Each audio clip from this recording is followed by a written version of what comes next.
This is okay. Okay, no, it's fine. It's fine on stream. It's literally just that for some reason my graphics card was like, oh my god, there's so much happening. So now my preview of my stream is just completely fucking broken. It's like I just see a very widescreen version of this exact screen, but I'm looking at it on Twitch itself. It's like, okay, the actual stream is fine. It's literally just my preview. Are you trying to speed run? Well, I'm trying to speed read more likely, actually. Goodness, I don't know. I don't know why it is though, because I have nothing special started, but I just see fucking this tiny cute little model just widescreen and weirdly shaped on the other side. That's so funny. No, fuck you. Basically, I don't know why though. I just started up the usual stuff. Anyway, let's see. That's alright. It's okay. I don't necessarily need the fucking preview to know that it works. So I'll take it. Yeah, listen, as long as you guys see everything perfectly fine, that is okay. If my I just always like to have the preview as a little safety net, but it's fine. If it's not gonna work for one day, it's okay. I guess as soon as I restart OBS, it's gonna be fine again. But like, I can't restart OBS when I'm already live, so that's alright. Where did I save? I guess this is our last save, chapter 6. Yeah, that sounds about right. The owner also like doing all they can to interfere. Like, I genuinely is like, okay, I'm gonna, because frankly, I need to be places in like less than 4 hours. So I'm just going on the assumption here that it's gonna take us like 3 hours to get through this last chapter. If not, then I'm just gonna be fucked because I need places. I need to go places, but it's fine. He's still at work. Oh, I hope that goes over well too. Right. We don't have any muckers. We just need to get out and actually meet people. That's the current goal, I think. Because we started off with chapter 6, and chapter 6 was like, hey, actually there seems to be another ghost around, even though Mary is gone. So this was originally DLC. It now comes with the pack, with the game itself. Originally, I don't actually know if the English release ever didn't have it. I think it was only a DLC with the Japanese release, and we got it all in one go.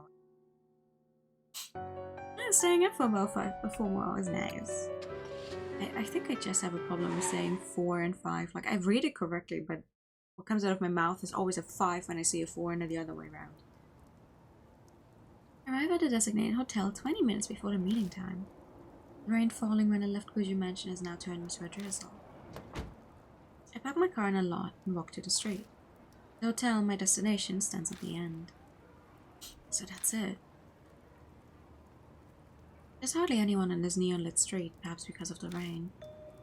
In that rumor, Red Riding Hood appears when it rains. It's a perfect night to investigate the rumor. Of course it is. Otherwise it wouldn't be the extra chapter. The hotel in question doesn't seem to be particularly guarded against intruders either. Anyone could step inside if they wanted. I see, so that's why it's the focal point of the rumor. People going in the abandoned hotel on a day are running across suspicious people or squatters. Then their stories get exaggerated and we get the rumor that's the basis of this game. I met someone who's seen in red clothes and it turned into Red Riding Hood. That's probably how it really is. Yeah, there's probably no ghost involved at all. I like how he's still so very against the supernatural. It's like, my good dude, you just fought an ancient evil being who's stuck in a doll. Or maybe who originated from a doll, because dolls are very powerful spirits. Lots of times. Also, excuse my voice. I don't think I need to explain why my voice is like this. My heart suddenly feels a lot lighter. I guess I was taking this too seriously after all. He is. Oh, Jesus! Yeah, okay, thank you. Good morning, it is now 10 a.m. Jesus! Now that I've gotten rid of one worry though, it's time. This time someone else that's bugging me. So, something else that's bugging me. I'm so sorry. I forgot I put, I forgot I had turned on I heard the joint is on for 10. I'm a grown man standing alone in the middle of this road in the red light district. It is. This isn't going to do anything good for my reputation. What reputation? The general public thinks you're dead. The general public, the public doesn't even know you, my guy. I should get out of the rain until it's time to meet. Hands around the area for a place. Oh, this one has voice acting. Like...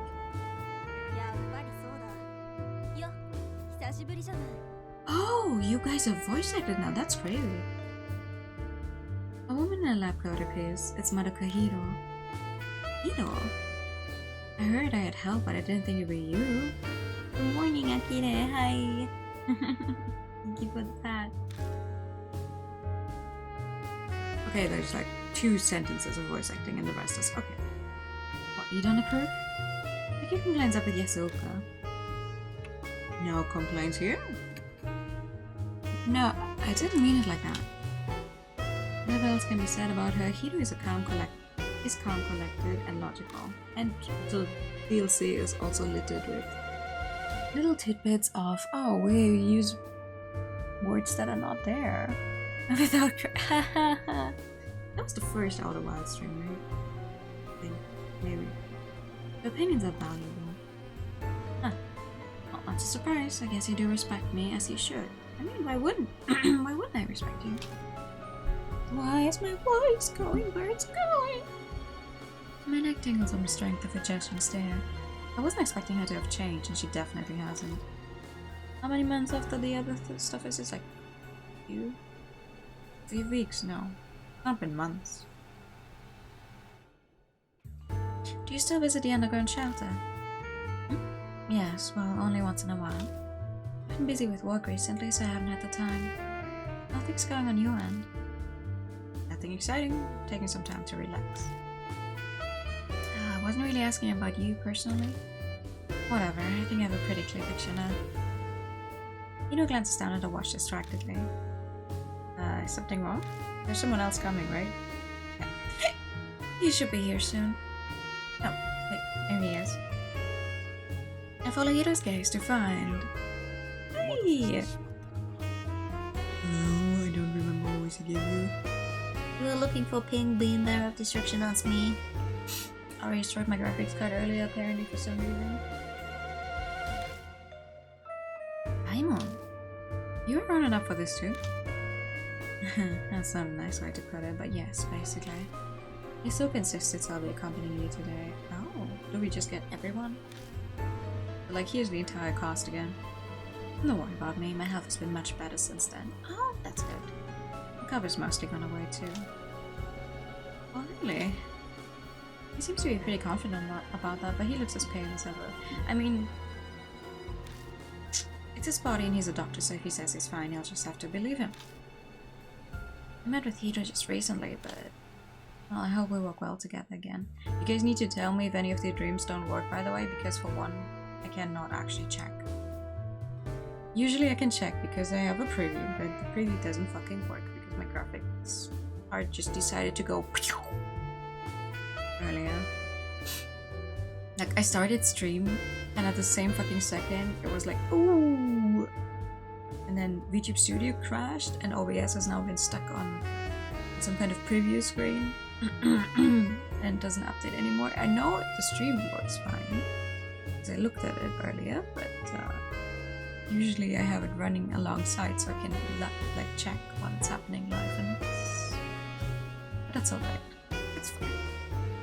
I hope we work well together again. Yeah. I hope my voice doesn't give out before that. Oh my god. I can say an scientific investigation gets me very excited, but I owe the old woman, so this is how I'll pay her back. Okay, that's nice. You owe her? Yeah, it's almost impossible to get your hands on old army document. But she's got a lot of influence, so I had to pull some strings for me. Oh. Well, I guess not just her. You saved me too back when all that stuff was going on. It's not like I don't feel indebted to you. I see, thanks. I can't say I've expected Hiro to feel that way, but in a situation like this, I'm grateful.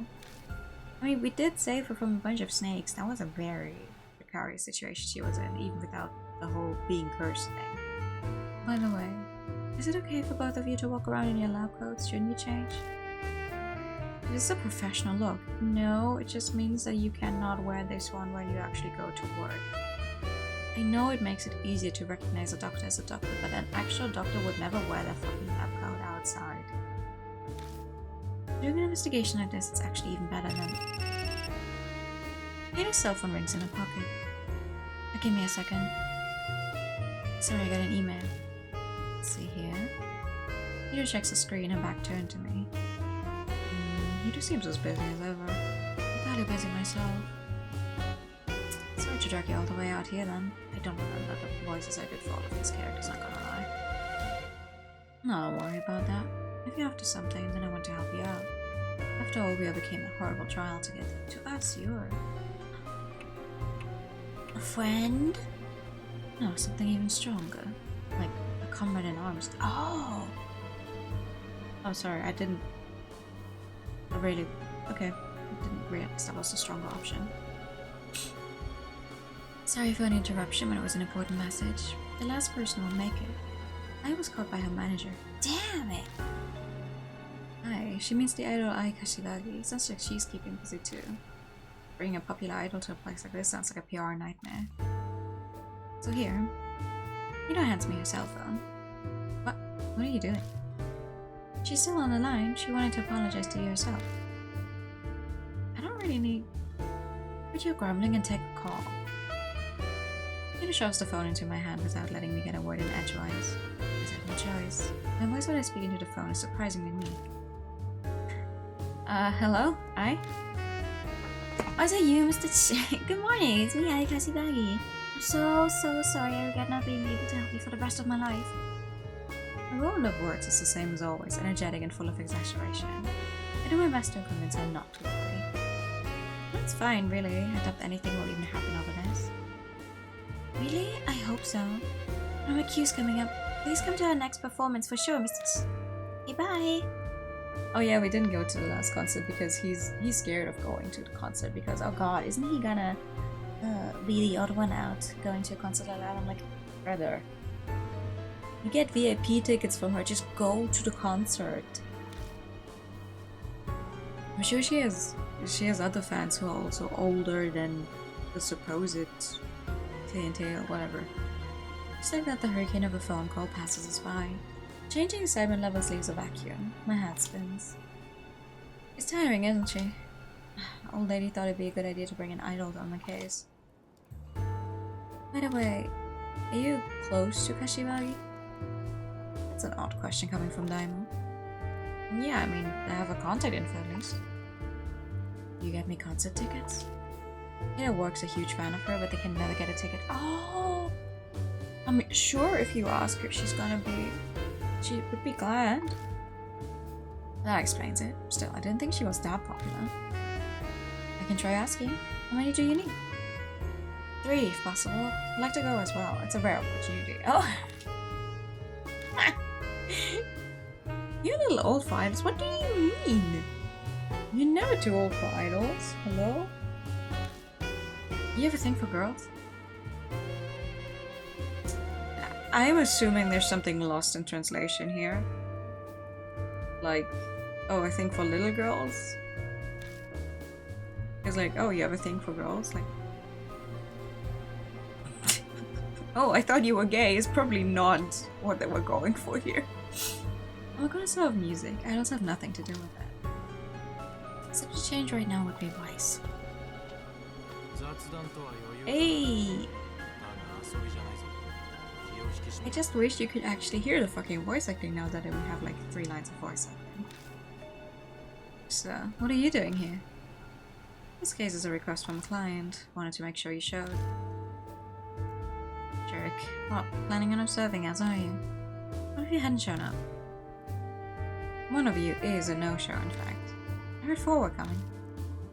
I could see why you couldn't make it. Seems the manager called her. But so... He shrugs indifferent. Guess he figures it won't make much difference. If they need another music thing, then we're gonna be crying that she isn't here.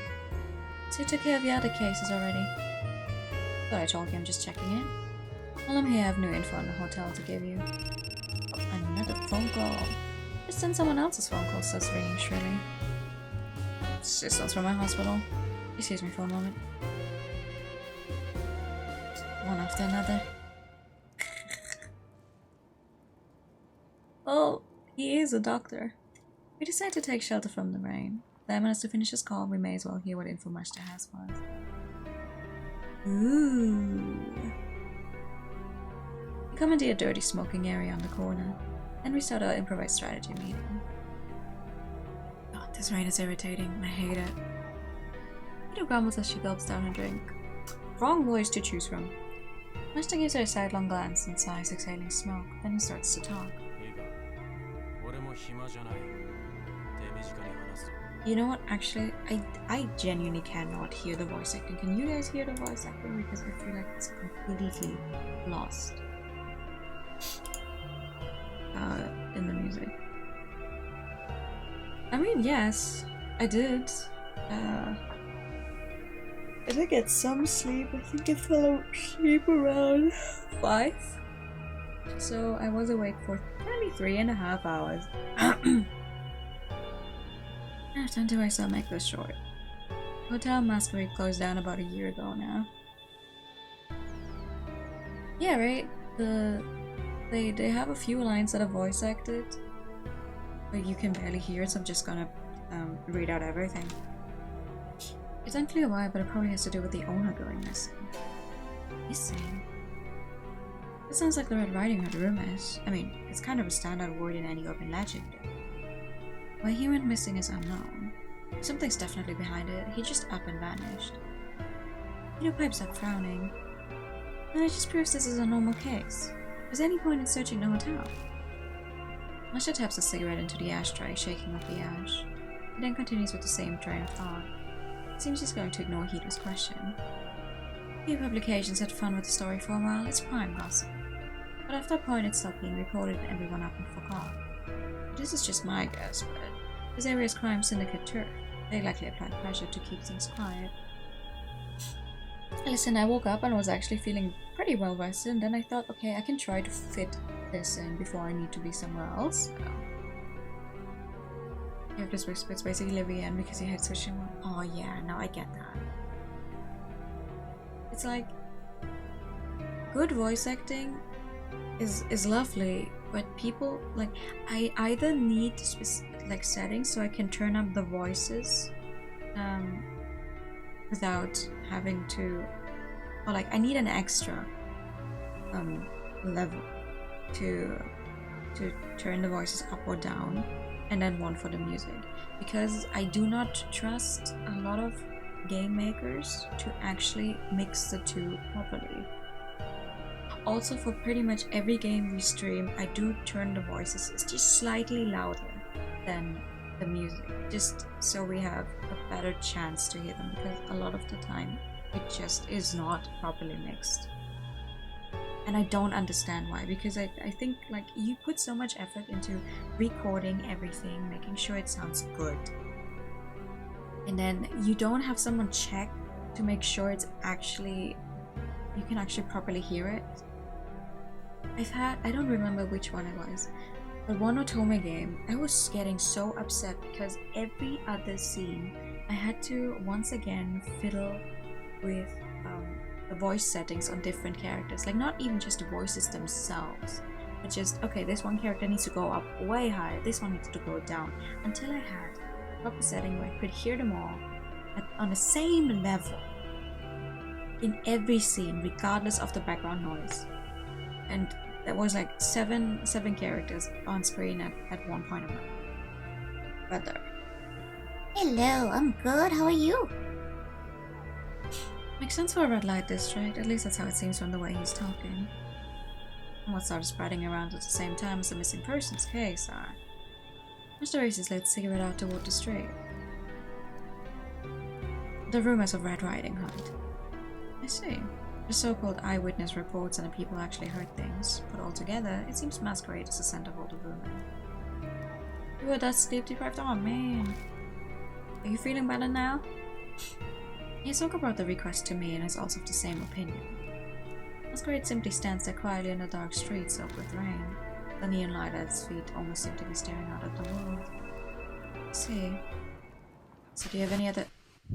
Hello? When I turn around, someone is standing there. My heart thunders in my chest. Hey, Hiro. That's voice behind you. Huh? What? Is there a moth? Hiro looks behind her, puzzled. Nothing's there. Sorry. I think my eyes were playing tricks on me. My good dude, you fought an evil spirit. You fought several evil spirits. Oh no, must have been my eyes playing tricks on me. Clearly, that was someone in a red coat. I make an effort to gloss over it. There's no way I can believe it was a trick. I'm sure I saw it. Maybe the darkness has strained my eyes and I saw something that wasn't there, but... Then one's call ends. Sorry, patient with an emergency. I managed to walk them through procedures, but I need to go soon, or... Sorry, I'll make up for this later, I promise. Demon runs off into lightly falling rain. Human lives depend on his work. This kind of thing is inevitable. Which means Hiro and I will have to handle the investigation by ourselves tonight. That's okay.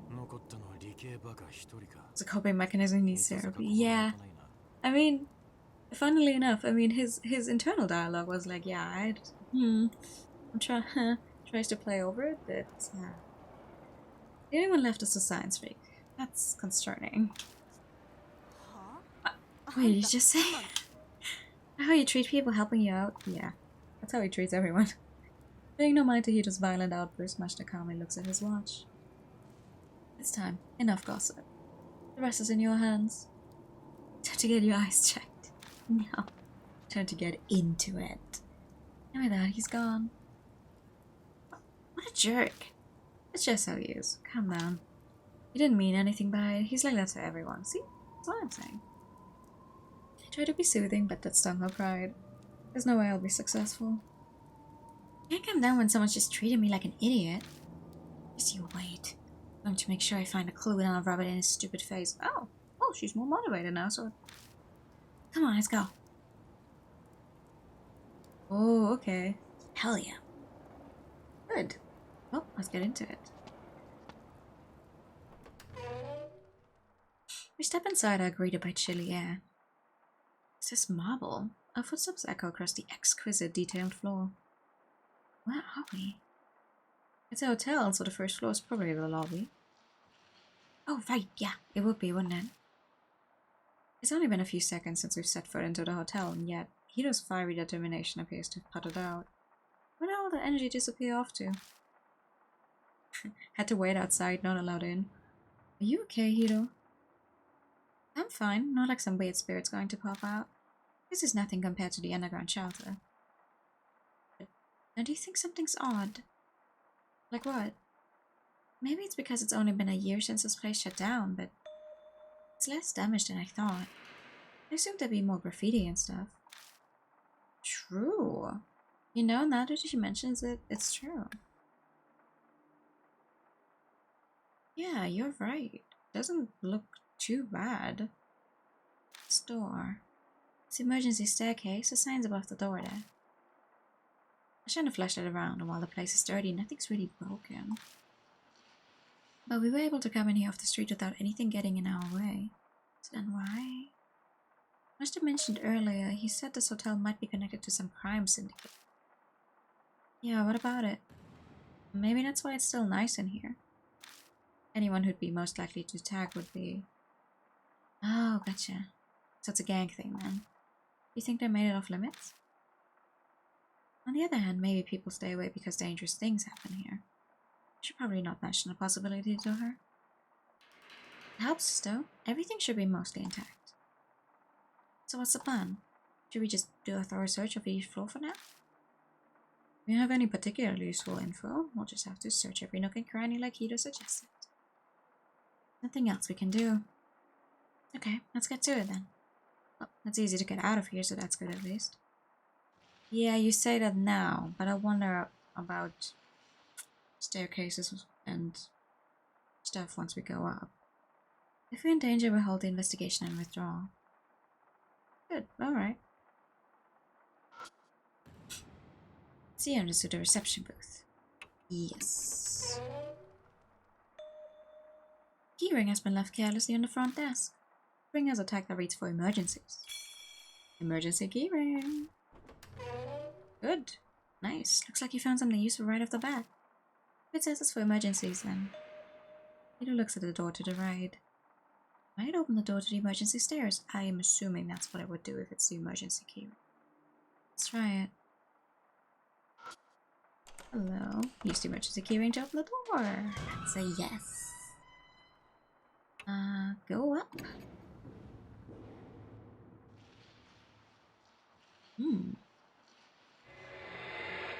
What the fuck was that?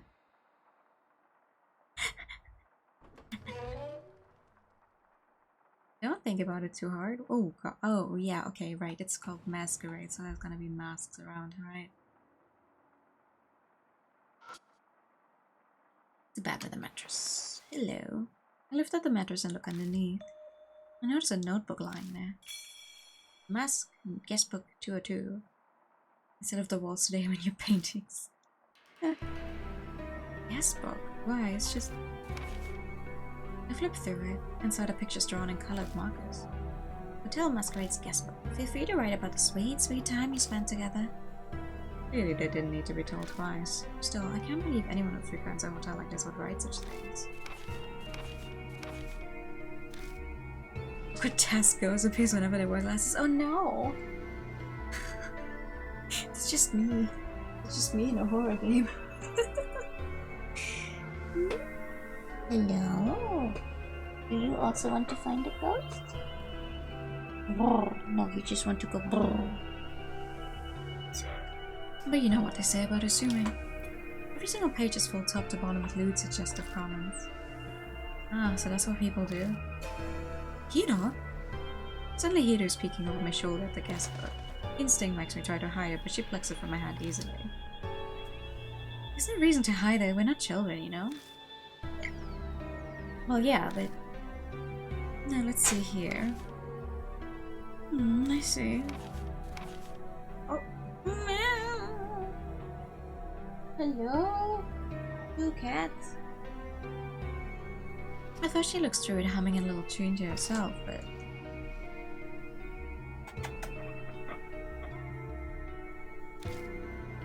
She starts acting odd.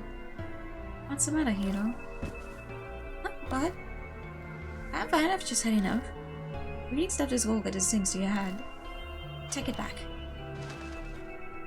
She's the one who grabbed it in the first place. My eyes fall on the page it landed open on. Looks like it's the last entry in the guest book. Something written in thin, scrawling letters. This is bad. Sam might have read this out. The rumor says she tattled to the teacher and says she's going to the fuzz. This is so bad. What should we do? Well, that's all I can make out.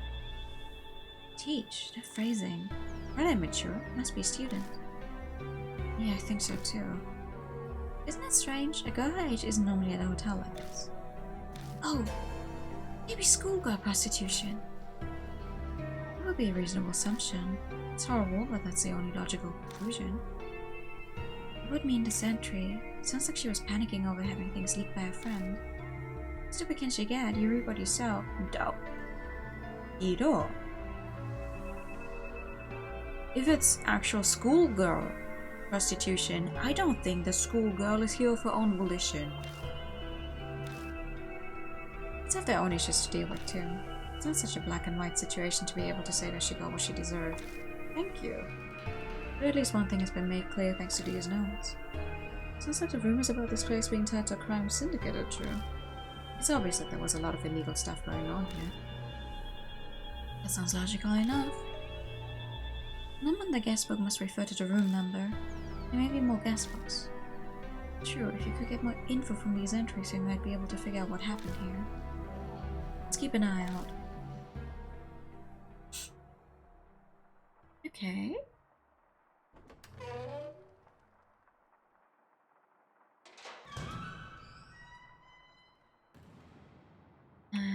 go further up. I don't trust the elevator in this building at all whatsoever, by the way.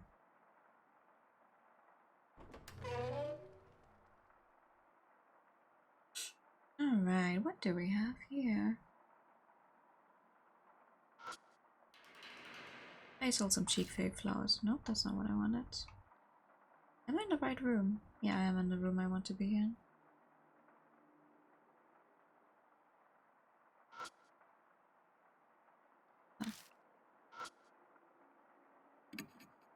I look around the bedside table and find a spoon. What the fuck? Why would I want a spoon? Okay. What do you think? There's dirt in here or something? The spoon is stained black. That's weird. I'll take it. Spoon. What's in this one?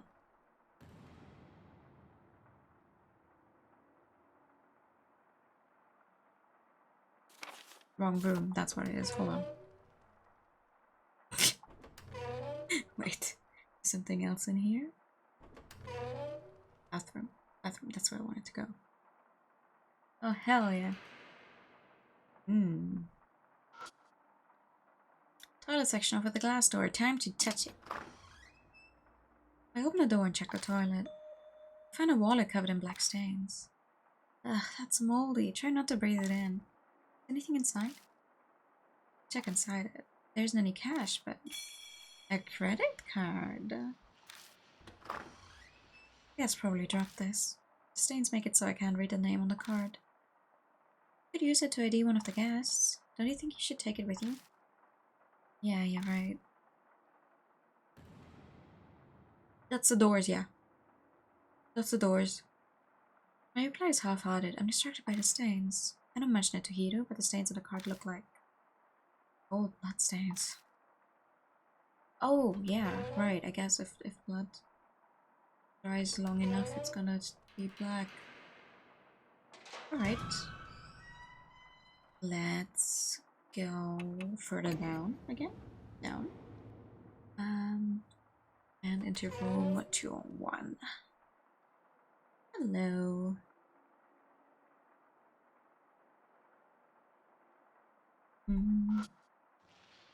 It's a small wooden chest. Drawer is locked. Seems to be a simple stopper type lock like one you'd find in a writing desk. Why don't you just break it? Shouldn't that be a last resort? It seems like a natural choice for a mammalian primate. Blech.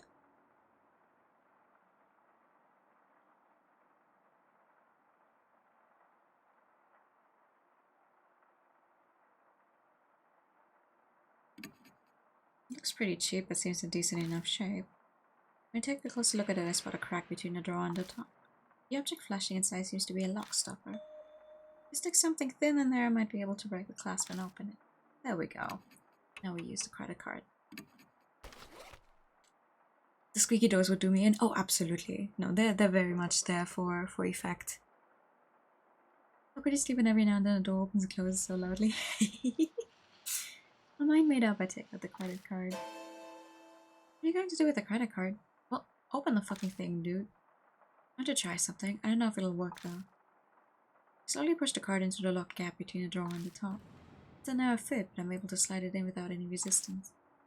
The stopper is directly ahead, so if I keep sliding the card, it's a tiny bit of resistance and it abruptly unlocks. Nice work, truly the pinnacle of monkey evolution. You know, Hiro, you can leave. I can do this on my own, really. Is that really a compliment? In any case, I open the drawer to find Mask Guestbook 201 and a mini massager. Okay. Battery operated massager, huh? Well, I'll leave it to use up to imagination. So there are more guestbooks after all. Let's see, what does it say? Now I'll look through this one. If I only take the guestbook from Hiro, I just learned that it's better to not let her see anything too shocking. Come on, I want to read through it for future reference. Future reference? Our investigation takes priority. I quickly flip through the pages looking for clues similar to what we found earlier. It doesn't take me long to find it. It's the last entry in this guestbook, just like the other one we found. Something's up. The first hasn't come. Oh, really tattle. Mr. N is acting normally too. Sa hasn't been to school recently. Okay, so the name is something Sako? Saiko maybe? Maybe something longer. That's all I can make out. Sounds like the one we heard earlier. Hello. Huh? This fully supports my earlier theory. Yeah, I guess so. There's definitely criminal activity going on here, as vivid entries prove it. Why wasn't this... Why wasn't this reported?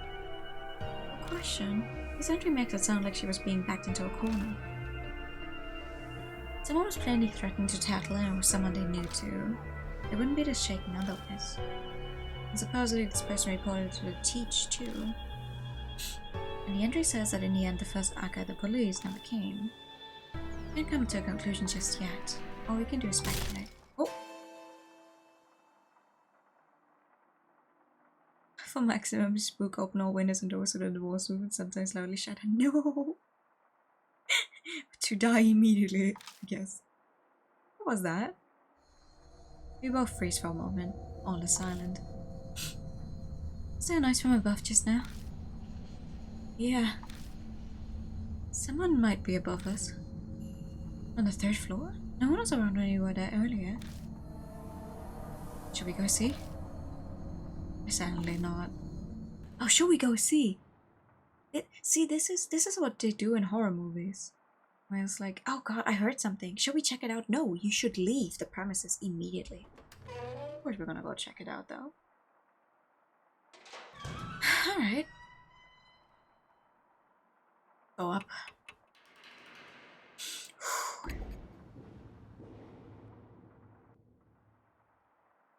Hello? The instant I step foot on the 3rd floor, I suddenly get a chill and stop in my tracks. You find something? No, nothing. Just as I'm replying to Hiro. Sir. I hear a voice from behind me. I quickly turn around and shine my flashlight. Oh, well that stairs the door to the emergency stairs that we just came from. There's no one there. What's wrong? Did you not hear that voice? A girl's. The metal door screeches like a scream and... Hell yeah, dude! Suddenly a girl in a solid red raincoat is standing in front of us. There she is, Wait, she's human! The ghost story was not a lie! Oh, shh! Quiet! I can hear something. A slithering whisper of a voice sneaks up to me. It's the voice of the girl in the raincoat. I'm so happy. I knew it. I'm so glad I trusted you, sir. Sir? Peter gives me an odd look from beside me and my muttering. It seems she can't hear the voice at all. I knew it. I knew you'd come. Sir. Where's that woman? The echoey voice is like ice, but strangely enough I don't feel hatred in it, just sadness, regret, and a quiet plea. I want to make sure. Make sure? Make sure of what? The logical side of me wants to not get pulled in. The raincoat flutters in stagnant air. Oh well. A little Red Riding Coat. Sir, do you come to places like this very often? Calm down. That's right, sir. I'm someone she respects. If I were someone she respects, how would I reply? We would reply with, I come with my wife. Magical siren called to lure you closer. They really are.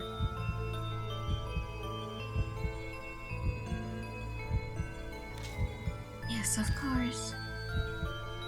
Hey, sir, could you tell me, please? Another teacher told me that I'm heartless and don't treasure my friends. But if something's wrong, then it's wrong. What am I supposed to do? Which is more important, friends or what's right? In this case, what's right?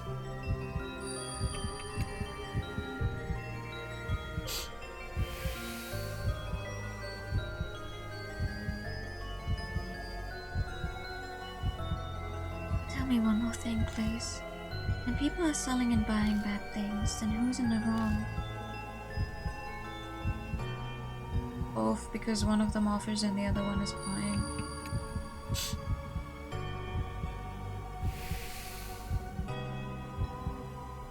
I think this place was definitely some kind of schoolgirl prostitution thing. She's probably the one who tried to report it and was killed for it or something. Oh, good, we're still alive.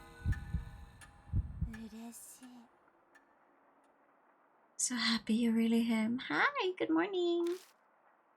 Only more people died. Ranger skims a twisted smile in the darkness of her hood.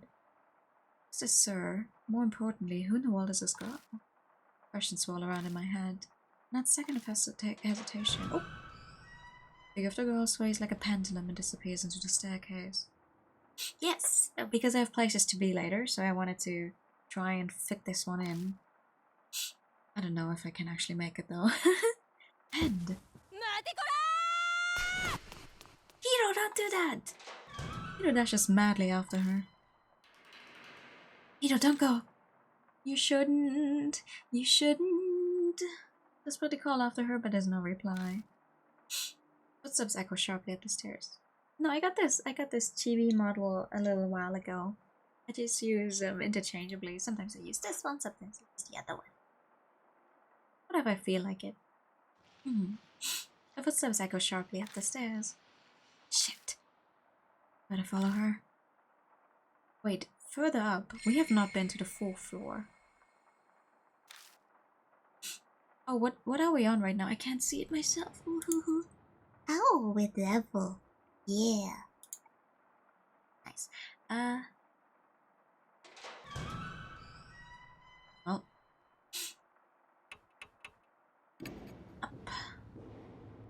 What floor are we on right now? I climb the stairs and exit out into the hallway. Something is wrong. That's odd. I went up to the 4th floor from the 3rd, yet it looks like I'm back on the 3rd floor. Okay, I had the right idea. Possible. I sound sick? Yeah, I didn't get a lot of sleep. My voice is a little...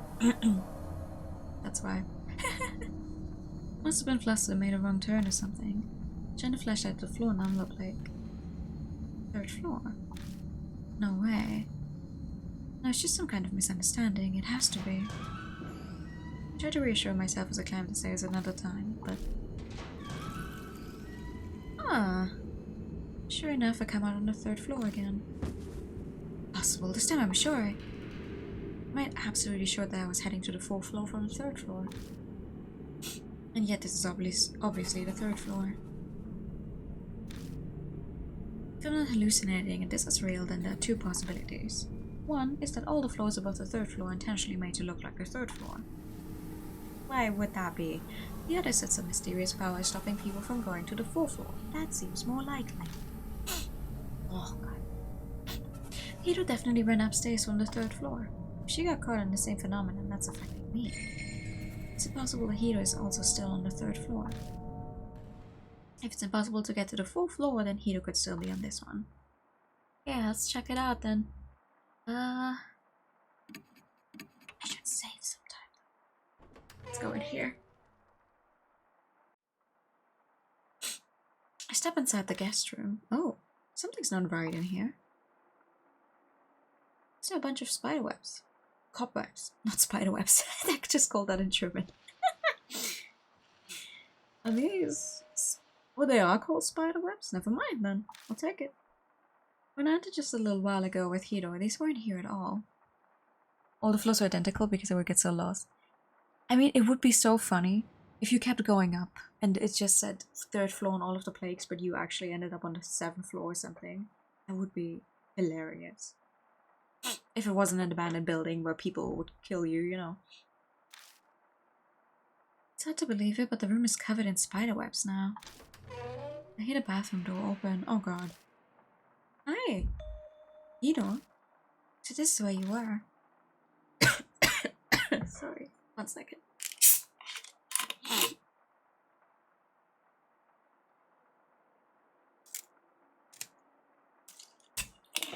I don't think she would be this calm. In Australia, you call it spiderweb? Oh, okay. Hey, Hiro? Are you listening to me? She's acting strangely. Considering I move closer when she suddenly starts taking off her clothes. Hey. Then. Oh. Okay, she looks at me seductively from on top of the bed covered in spiderwebs. Girl.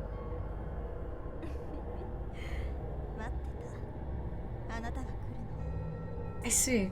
I feel like the entire reason she's even in this game is just so they can have some woman be half naked. This is the second time. Or specifically, I mean. What are you doing? Every word from my lip strips honey. In contrast, my voice only gets shriller. This is so not like her at all. Is this really the same Hiro? No. Hiro gracefully slides over the bed and beckons to me suggestively. Yeah. What are you trying to say? Do you understand the situation we're in? What does it matter?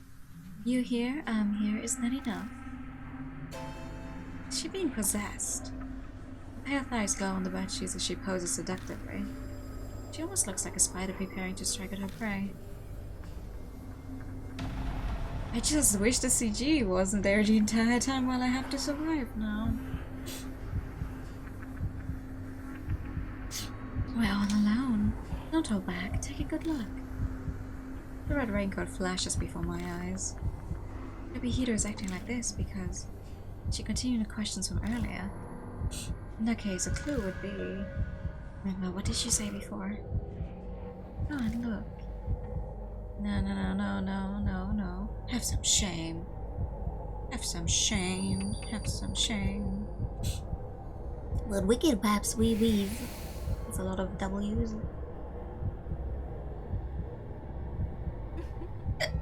How cute.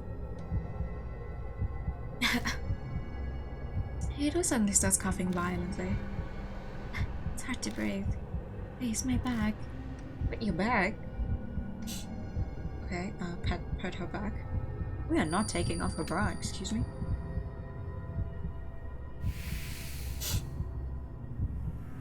Taking off her bra is immediate death, by the way. Rubbing her back is only losing a few life points. The instant I touch her, her coughing stops. It's good. But I know. Hiro suddenly lowers her voice. I tried hard during college and at work not to lose to men. But I'm all alone in the end. No one ever looks my way. I'm sure you're not interested in someone like me either.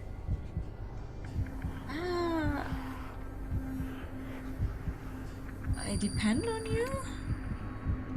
The other two are deaf. What a way to go. No. Okay, we did it.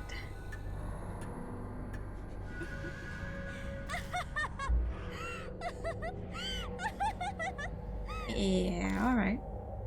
Hiro's shrill laugh pitches into madness. Get it together? I shake her shoulders repeatedly, but she doesn't reply. Can't be, is she? Her personality has suddenly dramatically shifted, and this crazy laughter. Cold sweat drips down my neck. This is almost like you get to go. What's going on? Is someone in here? What do you mean? Daimon, you came!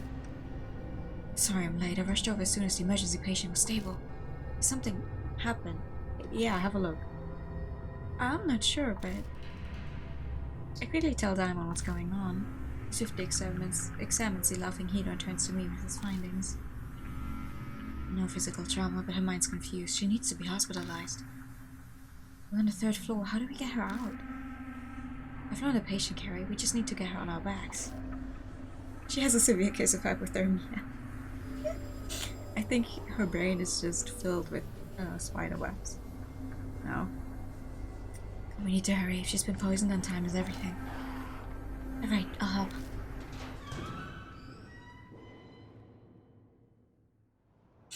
Really?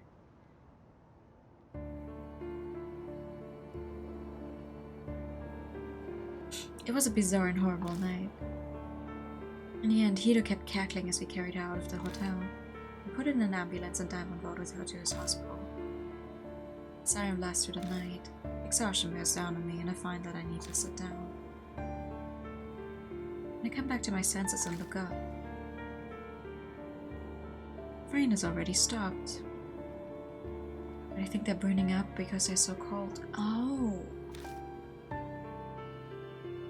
It's fucked up. The moment I get back to the mansion, I collapse on the sofa. Fury rises within me without an outlet. Why is this happening again? I'm sure I sealed Mary. So then why again? I mean, Mary was strong, but I doubt she's the only spirit here with some power. The image of Hiro earlier fixes in my mind. I have to do something. Something. A shrill laugh echoes in my ears. You talk to continue the next day. It's so funny to me though. Hiro's introduction was her being fucking like naked in that snake pit. And then she gets so close on us like she's a scientific woman who doesn't believe in anything supernatural and is actually really scared of the supernatural. And now she's the first one we get in here and she just starts addressing things like the only reason she's here is so they have someone to show off naked. Ew. She is. It was very. I'm so glad you were in there because that was a CG for sure. Who do we talk to though? Oh no, we just rest. Okay. That's right. I have to investigate again tomorrow. Once I'm done looking things up, I should go to bed early. Locking things up. Can I say looking or locking? Now I'm not sure anymore. Looking things up. Okay, never mind then. Oh? I hear the rumble of something heavy moving around as I'm half asleep. Is someone here? My brain is too sluggish for thought. Should the code just clear crowd? It's, I think it's not going to be a very nice chapter for you, not gonna lie. I couldn't say how long I slept. I remember it being dawn, but... What the fuck is happening? Hello?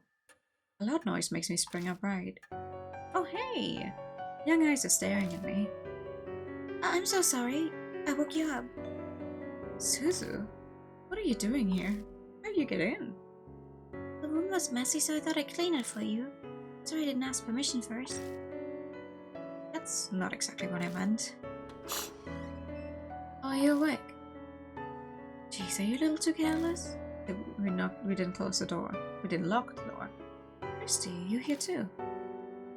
She shrugs and sighs dramatically, vaguely rolling her eyes at me. Okay. Let's take Christy with us, so we have one more woman that can show us in her underwear. No, I don't know. Left the front door unlocked. Were you out investigating until late? It's not good to sleep on the sofa. I guess I didn't have the energy to make it up to my bedroom last night. Was I that tired?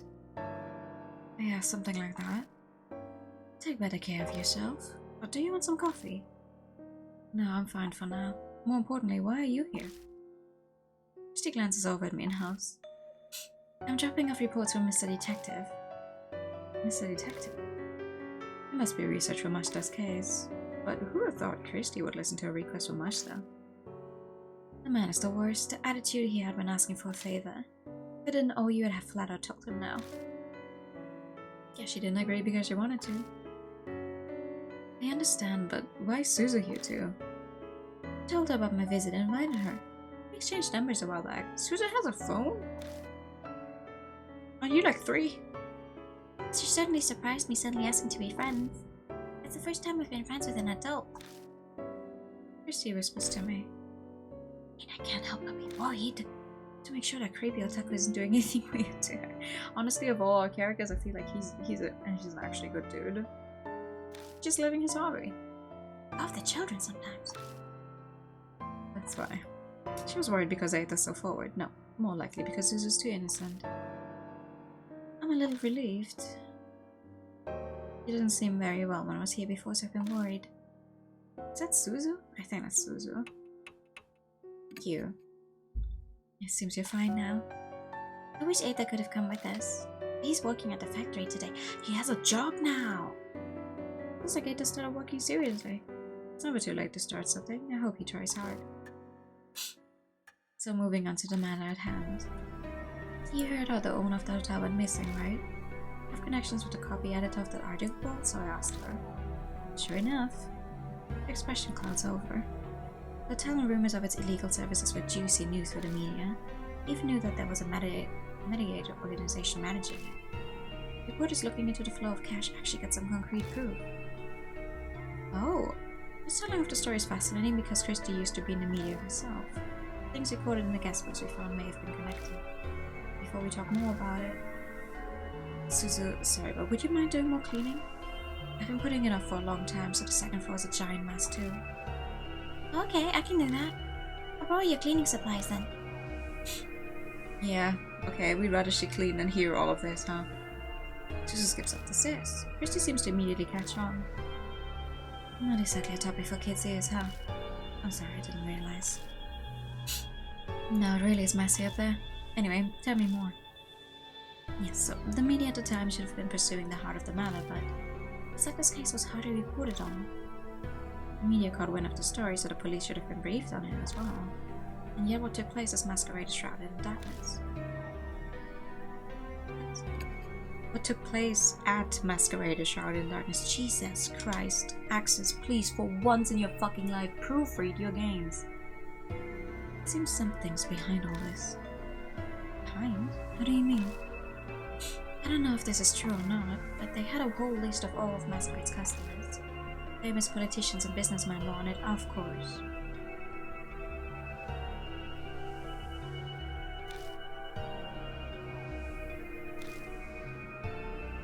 And the reporter who got the proof up and went missing. A number of freelancers on the case also went missing apparently. It's horrible. Those are the only words I can find to describe it. Are you telling me? It's an outrage to silence those who are seeking the truth. It's bad, but it would at least be a little better if it was the work of regular humans. Work of regular humans? What do you mean by that? Exactly what it sounds like. The truth is... I told Christy about what happened yesterday, what we found in the hotel and what happened to Hiro. Color drains from Christy's face until she's as white as sheet. Suzu, we're leaving. With a sudden yell, Christy stands up and prepares to leave. What's wrong? No one told me. What? No one said a single thing about spirits like that being involved. I'm sorry, but I can't do this. I'm never going to face a spirit again. Okay, never mind. I'm not just thinking about me. I don't want Suzu going through that either. Thinking about it, it makes sense. No one has the right to drag Christy and Suzu into a case like this, especially me. I'm sorry. I didn't mean to get you involved. The research you've done is enough, so don't concern yourself about it anymore. She looks at me in stunned surprise. No, I should be the one apologizing. I owe you. You did everything you could to save us. But we... Something the matter? Suzu re-enters the room, head tilted in confusion. I just remembered something I have to do, so we need to leave. Sorry. You can keep cleaning next time, okay? Okay, I understand.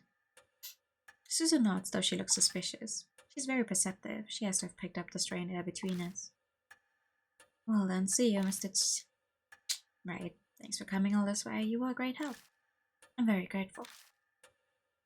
Christy quickly bows to me, her expression inscrutable. Excuse us. Come again sometime, okay? Suzu puts her hands together and bows politely. Then she whispers in my ear so Christy can overhear. So sorry. I got a little bit of what you were talking about earlier. So I contacted Eita. Sure he'll be helpful. Oh. To be honest, I can't imagine Eita being very useful, but Suzu has good intentions, so I nod. Hey, it's another person, so... Thanks, that helps.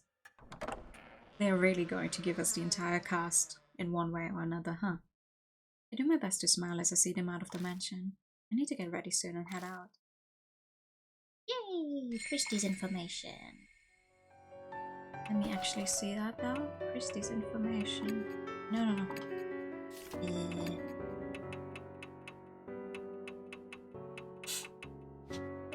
Where is Christy's information?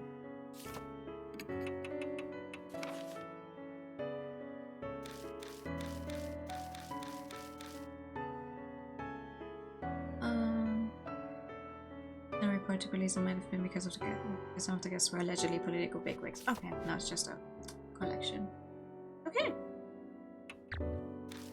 Let's get going then.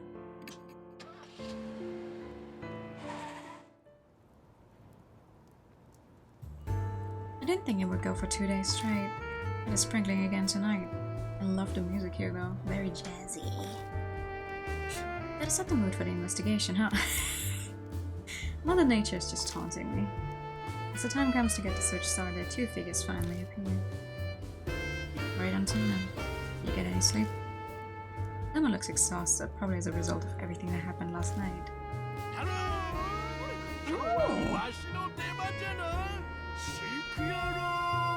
Do this with jail. Banshee? I honestly never expected Banshee to come help, but he definitely has some spiritual powers. His Oka's judgment is on point. More importantly, how is Hiro doing? She's stable. She's showing no adverse symptoms. She hasn't regained consciousness and she's exhausted a lot of energy. Even being optimistic, it isn't good. At this rate, her life could be in danger. Is that so? I was prepared for bad news, but the situation sounds exceedingly dire laid out like that. The problem is we don't know the cause. We suspect poison, but without knowing what kind, there's nothing we can do. What's worse is we can't find a puncture wound for the injection point. And give her serum? Isn't that normally what you give patients when there's poison? Lemon looks exasperated or rather frustrated as he shakes his head. Just throw random antitoxins? Sure, if you want to kill her, go ahead. Ends up being as buff as a JoJo character. Yeah, no. I think that's the wrong game you're looking for. Even if we could get our hands on a poison, it would take time to create the serum. It'd be too late. So there's nothing we can do. If we just had something kind of clue. I look up at the hotel basking in a sea of neon. There isn't much hope, but we cannot despair either. That's right, just so you know. Demo looks over at me. There was no mark on Hino's body. I see. Which means that the nightmare is starting again. I sigh in relief, the frozen chunk of fear in my chest melting away. I did some investigating on it myself actually. I went to the warehouse last night. What did you find? Nothing had changed. The colonia box was still sealed. It's unraid. That's good. That's the first good news I've heard in a while. Come on, you two. How long are you gonna stand around chit-chatting? Let's get going already. Right, sorry for making you wait. This is everyone for today, right? Hesitate for a second as Eta comes to mind. This is all of us. Let's get started. Do you think that guy sort of looks like a Yakuza without the doctor's coat? Yeah, it's his shirt mostly. He's an actual doctor. He's I don't think he has any ties to the underworld. It's just his shirt is very flashy. Yep, time to get a move on. So energetic that's more worrying than reassuring. This banshee is fired up. Just an FYI, old man, this place may be abandoned, but stealing is a crime. An ex-detective gave us the request if you do anything illegal. How dare you? I don't go around stealing things. I'm helping out of the goodness of my heart. You know, who cares about that? Let's get to searching. Sounds like that would hit the bullseye. And she rushes ahead into the hotel as if trying to get away. As troublesome as ever. Oh, he's at least reliable at times like these. By the way, may I ask you to do something for me? No need to be so formal about it. If something were to happen to me, please move Hiro to another hospital at once. I've spoken to another doctor I know. Okay? And if I start acting strangely, I'll leave myself on your hands, Damo. Yes, of course. What will we do for both, Anna? Good question. I guess it'll be up to the grumpy detective. Right, let's have him take care of it. Come on, we can't let that guy wander alone. Oh, so do we just get 2 partners, or do we? No, we just get Diamond because Banshee moved on ahead. Okay. Well, let's see. I don't think either of those 2 are going to take off the clothes. It's still all fancy in here. And his cheerful voice hits us as soon as we step inside. Maybe I could make this my second home. What's this guy's case about? Talking to himself, he starts rummaging around. I already warned you once, old man. We're not here to play. I think Banshee's listening. As Banshee putters around by himself, he reminds me of what happened to Hito yesterday. We should stick together as much as possible. It's dangerous to go alone. Yeah, you're right. Hey, old man, are you listening? I have ears. He hears us alright, but clearly won't listen. Good grief. So, you searched up to the 3rd floor yesterday? Which means we should look through the 4th floor and above today. Yeah, that's right, but... is there a problem with that plan? Well, I wasn't able to reach the 4th floor yesterday. When we went up to the stairs to the 4th floor, we just ended up back on the 3rd again. I told them about the mysterious phenomenon we encountered yesterday. Sure you weren't just confused? Yeah. Yeah, I'm pretty sure that was real. Then we're in trouble. There's no other way to get to the 4th floor. Elevator, maybe. What are you talking about? There's a way right over there, easy. And she unexpectedly butts in. What do you mean? The thing right there, see? You bunkers don't know what an elevator is. Then one lets out an irritated groan. Old man, you know elevators need electricity to work, don't you? Do you think this hotel has any power? If there isn't any, then all you have to do is make it so that there is. The devices that control electricity, I should know, I'm an expert. Oh really? Is that so? Demon sighs. I think he's lost the will to argue. Guess I'll just have to find the device thing myself then. He heads off, and after I had told him not to wander away from the others. I just ask you to not go off by yourself. Banshee, I'm begging you, stay. I don't get to finish my sentence. Splitting pain pierces my head and I fall to my knees. What's wrong? My head, suddenly. You get chronic migraines? Do you have any medicine on you? No, I don't think that's it. My head's just throbbing. Pulsing headache. If you don't have any medicine, then icing it is best. I'll go buy something from the vending machine. Sit here until I come back. Don't try to stand. You could fall over. Damn. A crank-operated elevator? I mean, this was an actual hotel. I sink to the floor, unable to even reply. Before long, Diamond returns with a cold bottle of water, but it's not ooh, what is that? Strangely enough, my headache completely vanished while he was gone. It's hard to believe that a pain that intense would disappear so easily, but it did. Diamond doesn't seem particularly surprised when I tell him. No, it's not that odd. After all, we haven't clarified what caused the headache in the first place. I'm sure it's just exhaustion. You didn't sleep much yesterday, did you? I think this is a supernatural headache, actually. It's true, I can't exactly say I got much rest. When you're under continuous stress, it's possible to get sudden headaches. Once you get home, you should take a bath or something and relax. Okay, I'll try that. All of that's common sense, but it carries weight coming from a doctor. By the way, Demon looks around puzzled. Where's old man Banshee? I have no idea. Huh? I whip my head around searching, but Banshee's nowhere to be found. Already, I give up. We'll find him, it's okay. Let's hope so, I'm quite worried. But there's nothing we can do, we'll let him do what he wants. As long as it's a proper investigation, the detective should have no complaints. Yeah, let's go. Alright. And up to the 2nd floor we go.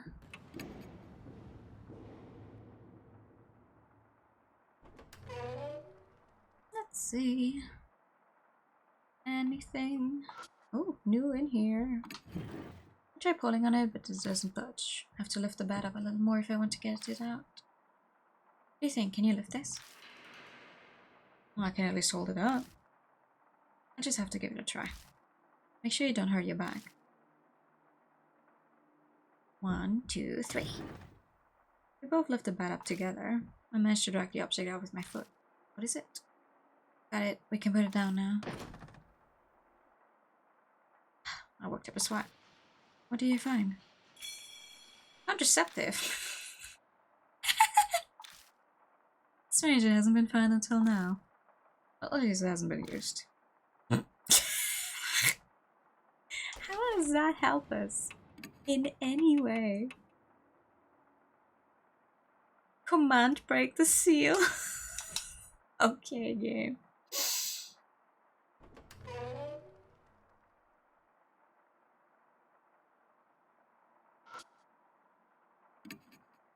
Try pulling on the elevator door. It moves slightly if I put all my weight into it. It's impossible to open it alone, but if I have some help I might be able to force it open. Should I give it a try? Lend me a hand. Alright, I'll show you what I'm capable of now that I've gotten healthier. On my count. 1, 2. We muster all our strength and try 2 or 3 times to force the doors open. Then... Whoa! It actually worked? It's the sound of something snapping and the door suddenly slid open. We break it? Maybe. It's probably still okay. But now we can search inside the elevator. Let's go on in.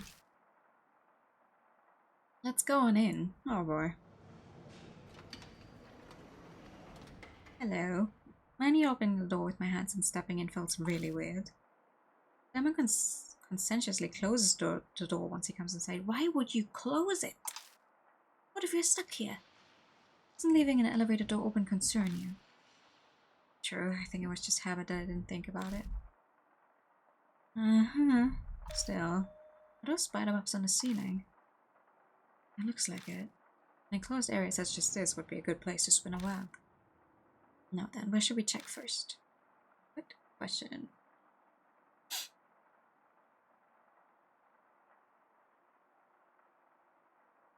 Oh, hello. Hello. Ooh. Okay. Yeah, let's not worry about that. I list room numbers from the 1st floor to the 6th. Touching it coats my fingers with dust. So the VIP room is on the 6th floor. It's the only one with a different color. Okay. That was weird. What about all of these? The buttons for the 1st floor to the 5th. Push one of the buttons. As I thought, nothing happens. That makes sense because there's no power to this thing. Is it just me or something off? It is indeed odd.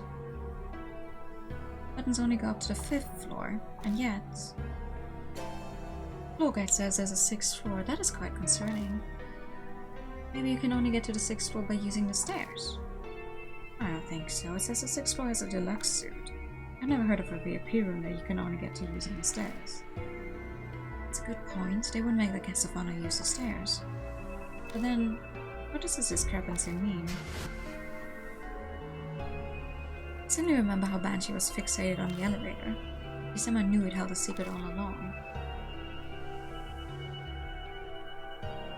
In the end, we'll just have to try to get it moving. Oh?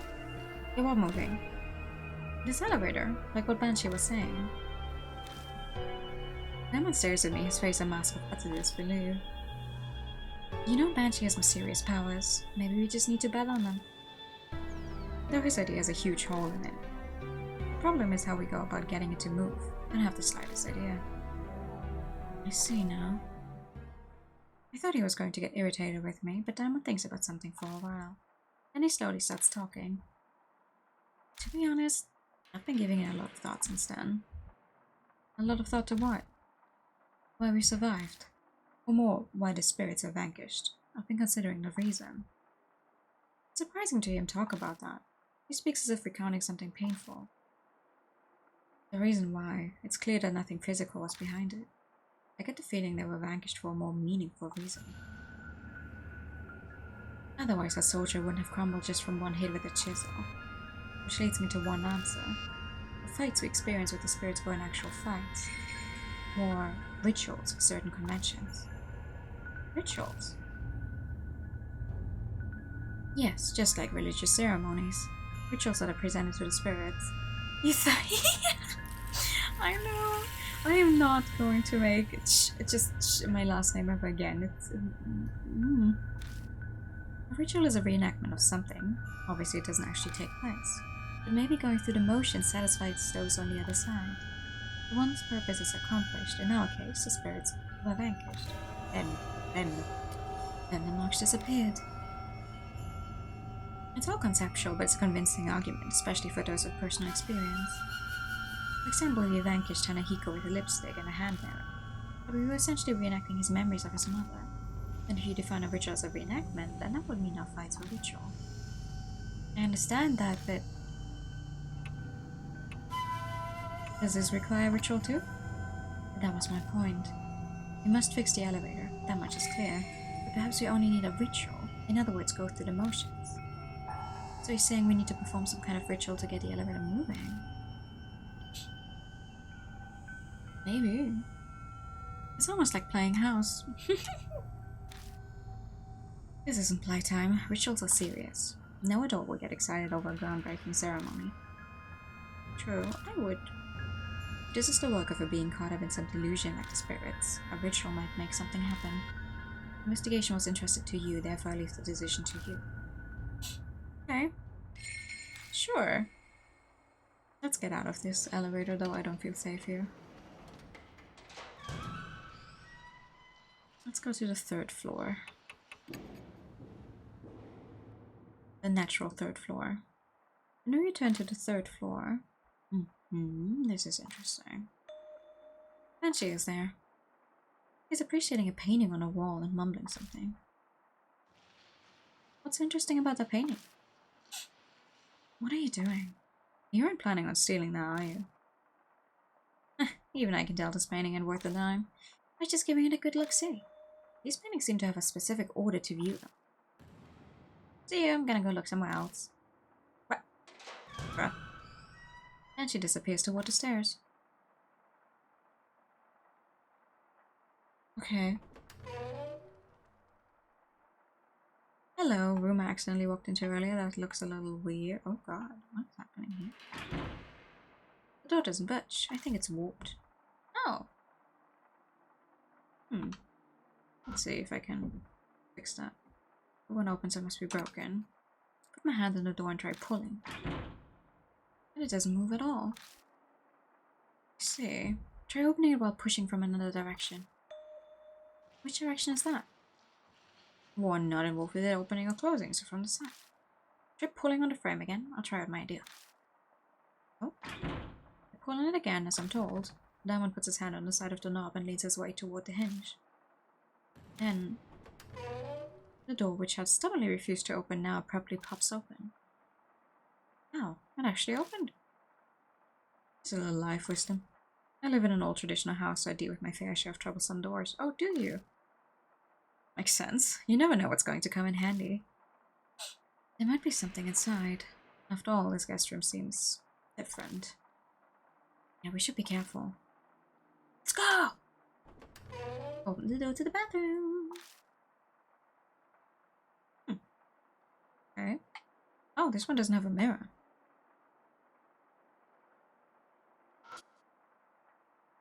The shelf stuck to the wall. I check through all the bottles on the shelf. Find a tube that still has something left inside. Maybe toothpaste. I look at the label. Vaseline. High petroleum, huh? It's used as lubricant and moisturizers. Huh, might come in handy. Ooh. That's a lot of bloody handprints.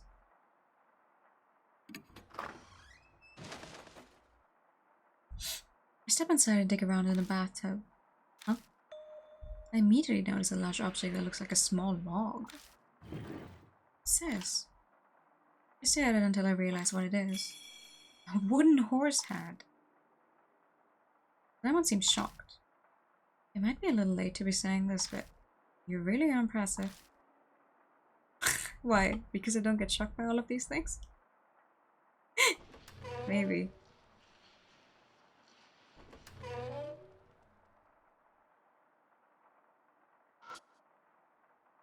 It's an object with an iron cover. I think it's some kind of electrical device. Oh yeah, that fuse box is fucking broken, huh? I open the cover and peek inside. I don't know the actual name for it, but I found a device that looks like a circuit board. And of course it's broken. We'll have to fix this if we want to get the elevator moving. Just like the old man said, it normally doesn't move without electricity. Of course, we don't have to actually fix it. As long as we can get it moving. We'll only be performing a repairing ritual. That's all we can do. By the way, Lemon's face pales further as he groans. There's stuff hanging everywhere. That looks like hair, yeah. I think it's human hair. Sweat drips down my back. It certainly does look that way. Ugh, well, we can only ignore it for now. Yeah, good idea. Trying to put it from my mind, I reach out to the circuit board. Just then I notice something weird. What's that noise? When I hold my head close to the circuit board, I hear a faint buzzing. It's coming from the circuit board. Something might be vibrating inside it. That's often the case with electrical devices. You're right, it's vibrating. Touching the case with my fingers, I can feel the vibration. He was right, the board is vibrating. So that must be why Diamond nods to himself. There aren't any spider webs here. What do you mean? Nothing. I expected this place to be covered with spider webs like the elevator. It was strange to see it wasn't. It's probably because of this noise. Spiders hate small vibrations like this. Aha! I've heard that's why they don't spin webs by motors or things like that. Huh. It's not really relevant. It is definitely going to be relevant. Now what should we do about this?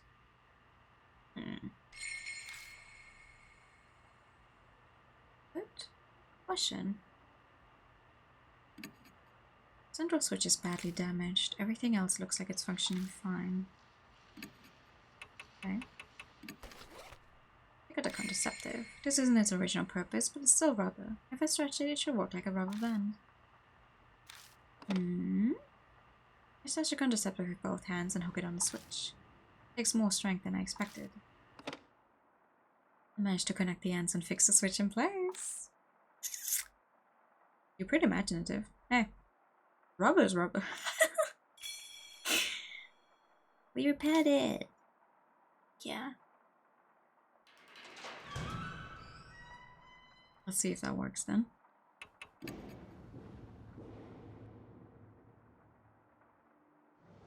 Got in the elevator.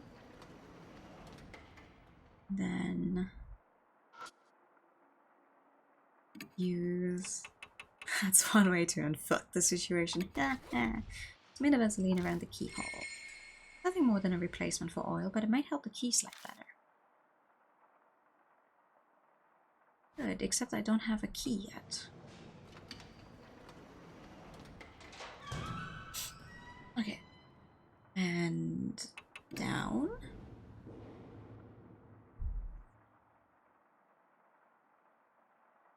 This one. It's a damaged circuit breaker.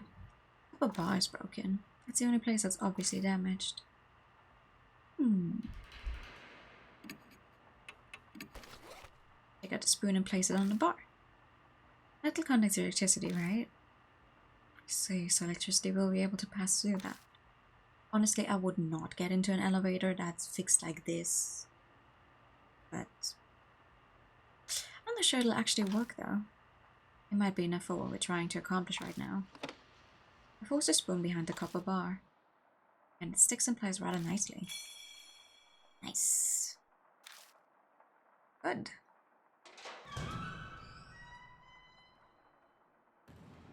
And up again. Into the elevator. And use the emergency key ring. Out of my bag and check the keys on it. I found a small key that has the word fire engraved on it. Stick it in the fire switch. Slowly turn it to the on position. Something clicks. Then... ah! It's actually moving.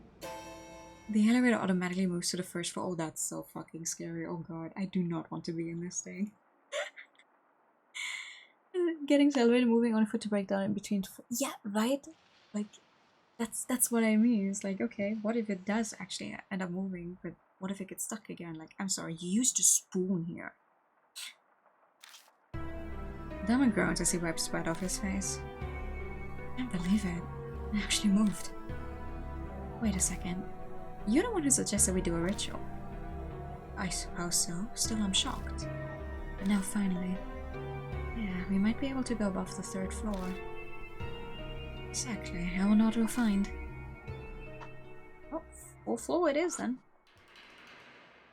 And we guys remove the spoon out of space. 4th floor. The elevator has stopped at the 4th floor. So we managed to make it up here. Yeah. Let's go. Hi, Humpy. Good morning. Hello! Gloomy hallway stretches out ahead of us. Doesn't look all that different from the lower floors. Hey! Hi! It's her. A red raincoat appears in the darkness. My grip on the flashlight becomes sweaty. That's... Someone takes a step back.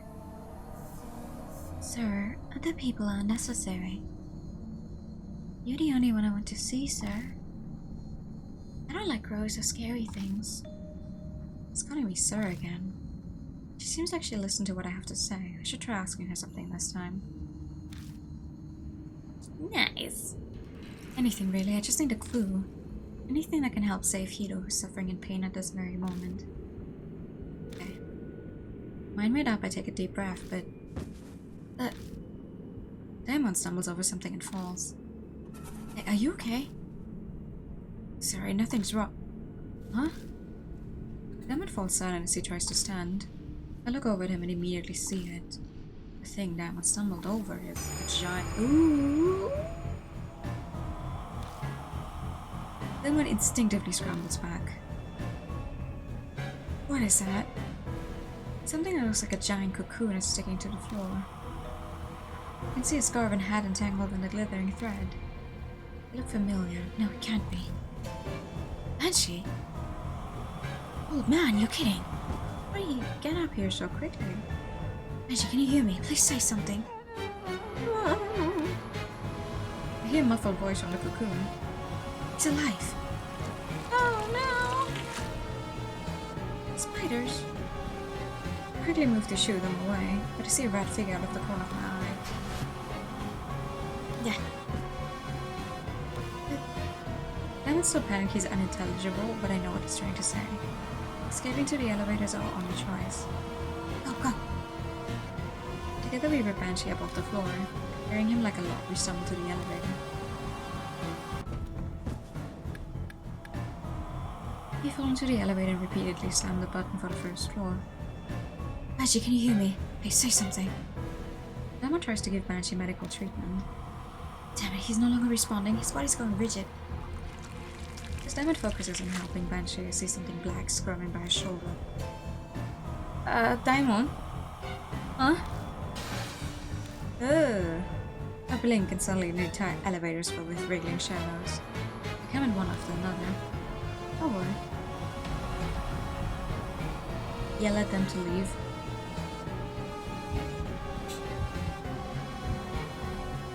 Yeah, only loudly. I don't like loud noises. I bend over and yell loudly enough to wreck my throat. Spider's visibly still moving for a moment. Okay.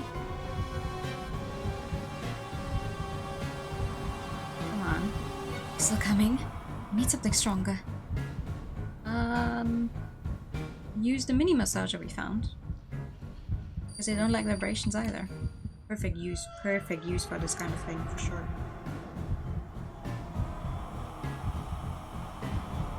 I take the massage out of my bag, press it against the wall, and turn it on. Growling vibration runs through the walls. Spiders suddenly start acting strangely.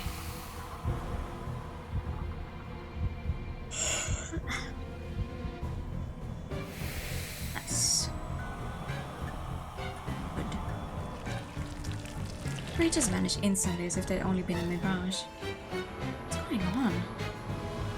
Yeah, I was desperate, but I can't believe that thing had a big enough vibration to scare them. I'm puzzling out why. Something slams into the elevator door hard. Hurry up and get the elevator going. Right, I need to hit a button. But then I realize I already pushed the button a ton of times.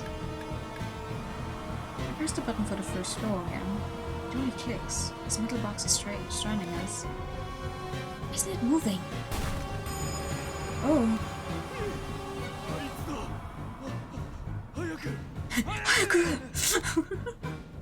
It's obvious who she is. Move, move, move. I pray silently as I jam the button. Then... Oh. Bing. We stumbled out of the elevator without checking to see where we stopped. Lobby. That's where we wanted to go. We're in the first floor lobby. Do we escape? Yeah. For whatever reason, the elevator decided to move at the very last second. I thought my praying actually worked, but... I'm not sure what happened, but I think we're safe. I breathe a sigh of relief, and a figure appears in the room. Ada! Why were you guys in there? Ada! You're both covered in sweat. Did something happen? Of course something... Wait, Eta, did you call the elevator down here? Yeah, I mean, it looked like it worked, so I... Did it do something wrong? No? You saved us. Thank you very much. Eta holds himself back timidly. It sounds like he thinks I'm mad at him. Diamond silently steps up to him. Then suddenly gives him a hug. Thank you, Eta. Well done. If you hadn't been here, we would've... True, you couldn't ask for better timing. I can't be more grateful that Suzu contacted Eta. It's most important right now. That's right, he needs emergency treatment. Again? Come help me with him, Eta. Okay. Completely clueless, Eta helps us drag the white lump out of the elevator. What is this creepy thing? I hesitate for a moment before I reply. But he should know. Fancy Ito, the old man from the underground shelter. What? Idiot, don't drop him! It is no good with horror either. We have people who are either very good or very, very bad with horror as our partners all the time. It's so funny. I don't get back to Kuja Mansion until almost midnight. My exhausted body groans in pain as I collapse onto the sofa. My head feels heavy like it's in a fog. To top it off, things are worse than yesterday now. Banshee was sent to Diamond's hospital and immediately admitted. And they have to wonder, like... Yesterday he found some lady absolutely confused, screaming her head off, almost naked. Now he comes in with some guy just covered in spiderwebs. They gotta be like, what the fuck is Dr. Diamond doing? He's no longer conscious and untrained eyes would say he's just sleeping, but he's actually fallen into a deep coma. His condition is very serious. To be honest, I wanted to go along and do something to help, but Diamond chased me out of the hospital. He said I'm overworked and sleep deprived. Peter stayed behind at least. Not that he's replacing me, but it's good he's there. I'm frustrated with myself for thinking he'd be useless. Once everything is over, I definitely need to thank Susan. Alright, how many characters do we have left that haven't actually joined us? First Hito and now Banshee. At this rate, even if I keep investigating, if I don't find any clues, thinking about it makes my stomach hurt. Those two might never recover, and that's just assuming the conditions stabilize. If they get worse, something even more terrible could happen. I put my head in my hands and sigh. The red raincoat flashes in the darkness. What should I do? What do I have to keep investigating tomorrow. Once I finish looking through these documents, I should head straight to bed. Sure. Let me actually drink real quick. Let me save. I think this one only has one ending. Oh no, this one has a bad ending as well, huh?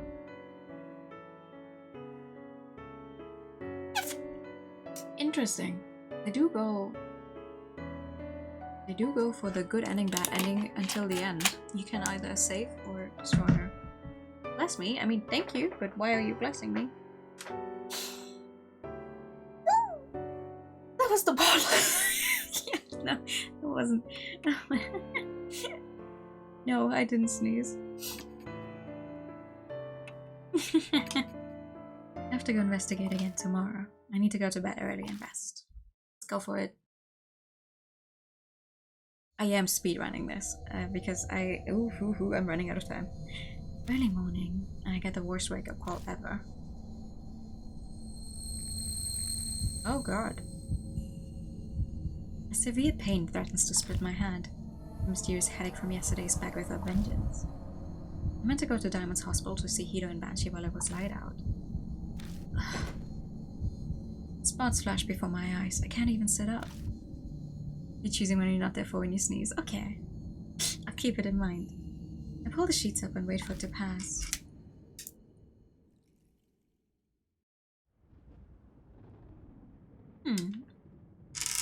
I'm only just able to move by the time the sun is setting. Thunder rumbles in the distance. Sounds like rain again. It's almost like it was here this weekend and the entire week. Right. I press my fingers to my temple to check. The whirlwind of pain has once again disappeared without a trace. I sigh.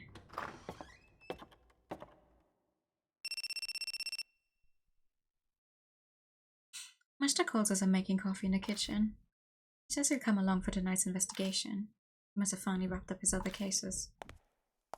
Okay. Who's this second one? We're still missing Shaw. We haven't seen Shaw yet.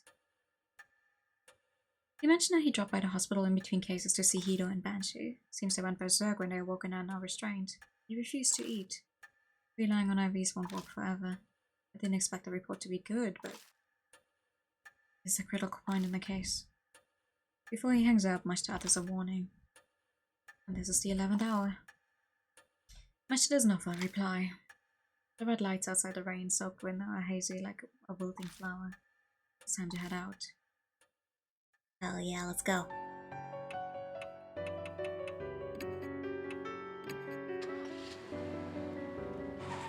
So? Is it only you and me? I park the car in the parking lot as always and walk over to the street in the rain. I sound familiar route to the hotel. Hey, oh, you don't look very good.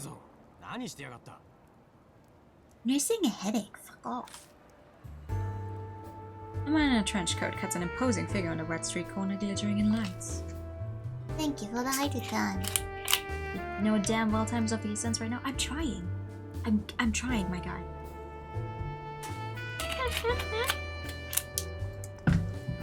And the posture check. And the pet, and you'll get a Pikachu. Pikachu. Pika. Pikachu. David's prepared for the worst too. He's made arrangements to transfer them. Transfer them? Oh. They must be in pretty bad condition then. I didn't mention this over the phone, but I met someone at Diamond's hospital. I ran into Sho. There he is. Sho? What was he doing there? Some of his gang hangs out there. Guess we're a hot topic with them. I've seen people in and out of the hotel. Nagashima heard about it and figured they were talking about you. He contacted the fortune teller and, well. So now Sho knows about the case too. Why did you just keep quiet? Old lady hands out business cards to anyone and everyone. It's a real pain. So, did you talk to Sho? Why would I? He called me asking for info on the case, but I drove him off. I suddenly feel uneasy. You didn't say anything unnecessary, did you? Of course not. I just had to stay out of grown-up matters. Oh, good job. For just a moment, my vision tunnels and a blood vessel in my head throbs. Something wrong? No, I'm fine. I'm sure he doesn't want Sho involved either. He really should have considered his words more carefully. I hear footsteps coming up behind me. It can't be. Sure. I raise my head with a sudden sense of dread. Oh no! Right! You also exist, but you were there at the very beginning of the chapter, so I didn't expect you to show up again. It's only Moe Watanabe. Thank goodness you're here after all. Good thing I came straight here. Got the results you asked me for. I look at her blankly for a moment, but then I remember I asked her to use her connections to investigate the rumors. Right, thanks. There's some time. Give us a short version. Oh, okay. But then I'll only cover the really important parts. I heard something amazing from someone who was there at the time. What, like a hotel employee? No, not like that. Jeez. When I say someone who was there, I obviously mean one of the high school girls who was up to no good. talk to me? This is legit, right? Oh wait, that was Mashta. Never mind. Mashta's interested. Only the people who use Masquerade really know what happened there. Hearing from someone involved is fast. Yeah, her name's Ako. The editorial department helped me track her down. Oh, her name is just Ako. Okay. She went to a nearby high school and did this part-time job apparently. And what's really important is what Ako said about her classmate Esko. Okay, no, they just are not giving them full names. It's like District A in City T again. Moa pulls a voice recorder from her bag and hits the play button.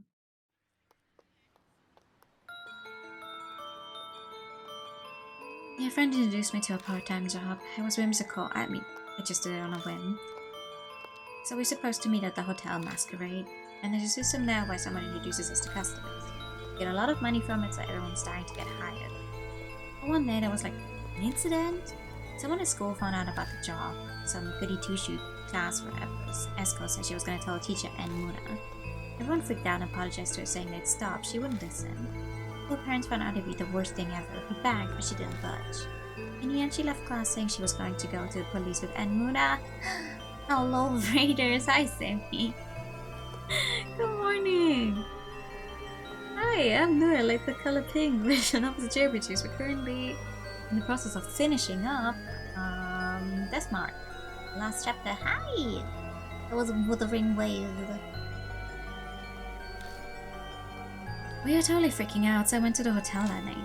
I mean, at that point there was no harm in going, you know? But then, she was there.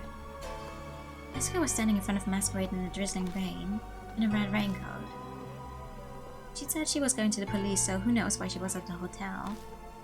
Hello, you're extremely glad to hear it. Made us all jumpy and on edge every day after that, except nothing ever happened. Soon after that, Masquerade shut down. I guess they uncovered something.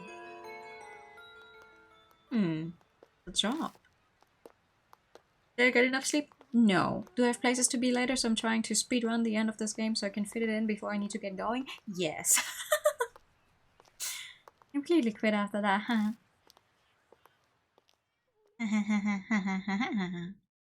I'm trying.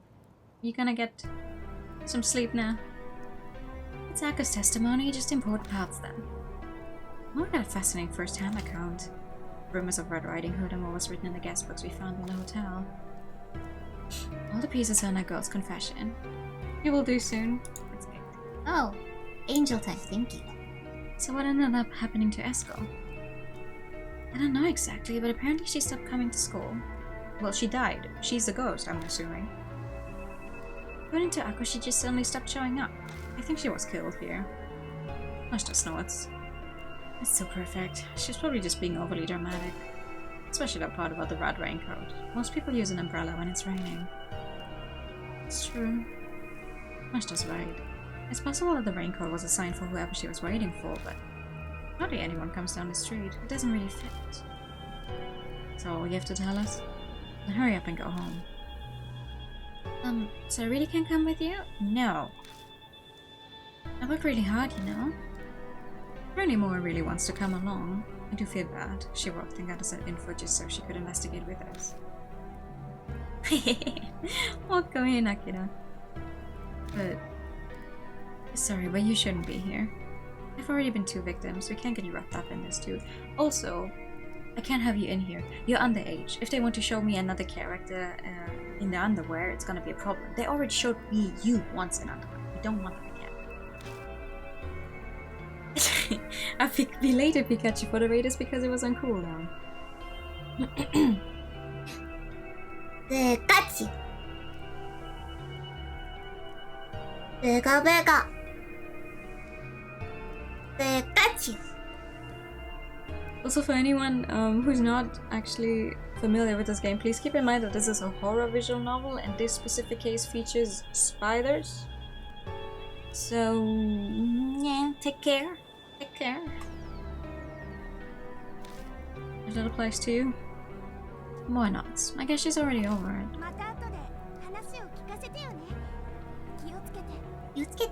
Thank you. I will. She sounds worried about me. She disappears around the street corner. A siren echoes on the wind, an unnatural howl in the distance. I look up at Masquerade looming before us. What in the hell happened inside that hunk of concrete? There's always a tragic cost to the birth of a spirit. Red Riding Hood must be the same. I can't watch my friends die. I slowly step forward, trying to escape from the unease that's threatening to engulf me. It's not right for the dead to meddle with the living. Much others beside me. Is that a personal creed? Nah, just what I think. Mushta clicks his tongue. Oh yeah, let's get going. And guess who's back? Hey. As I step into the lobby, Mashta stops in front of me. What's wrong? What a fantastic job you've done here. What are you talking about? Look. Oh, there's more spider webs. These weren't here before. Interesting. An ad around for a horror movie with a giant spider. Why do they play this horror movie trailers? Oh yeah, I hate that. I hate that. It's like, it's one thing. I hate ads in general. They make me less likely to actually be interested in something. But what I hate is that they put those ads in front of videos with no regard to like what the video is about. It's like, I could be watching some kind of cooking video or whatever, and then I get an ad for a horror movie. Why? At least, and you can't tell me they don't have the power to match these better. It's like, oh, if someone's already watching horror videos, then they could give me that. The lobby looks completely different. The room is covered in white. It wasn't like this yesterday. Not so. These are webs. Master touches one of the floating threads. Hello.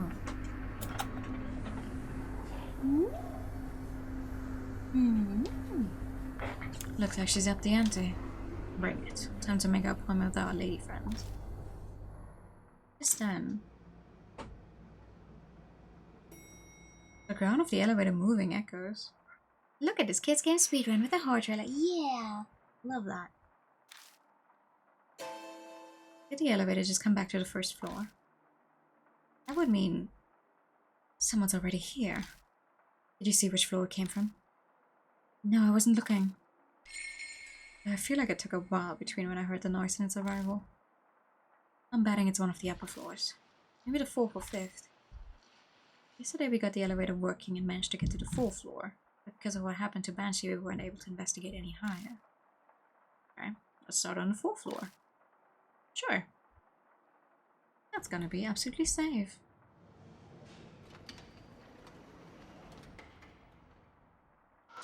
Oh. 4th floor.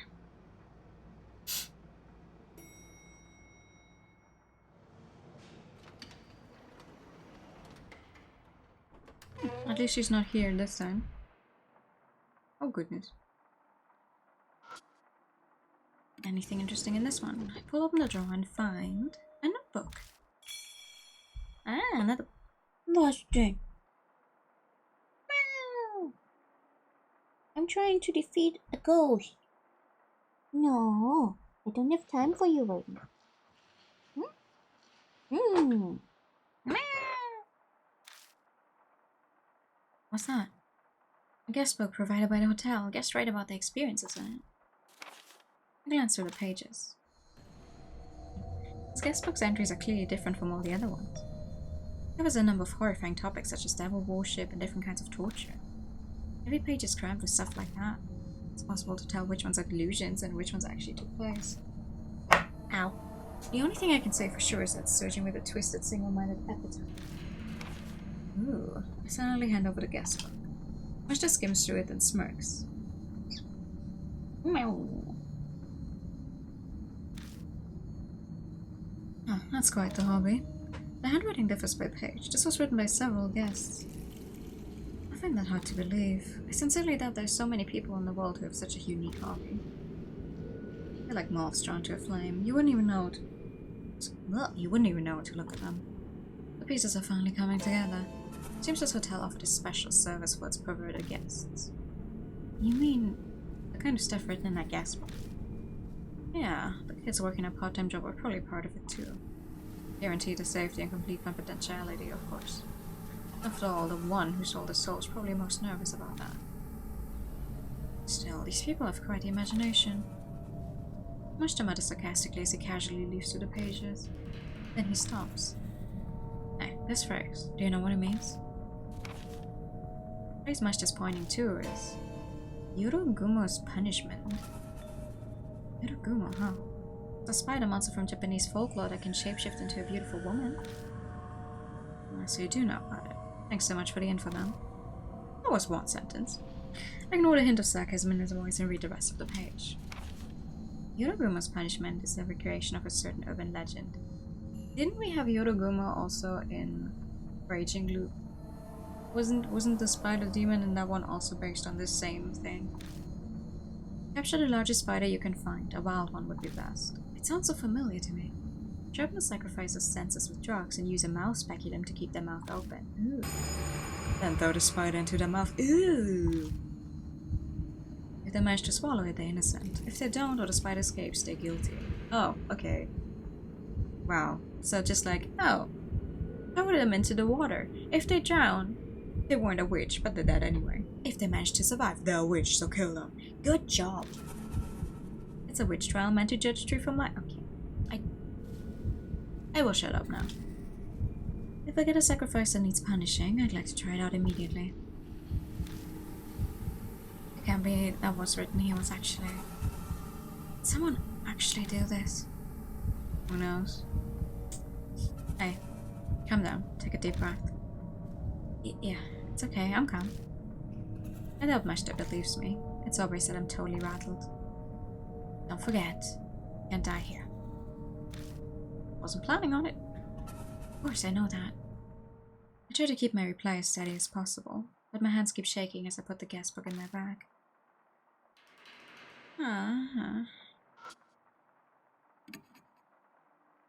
That talisman, so we don't die. Fuck yeah. Good, and we're back to 1,500. That's good. Okay. That's everything we need on the 4th floor, I think. So, up we go. 5th floor.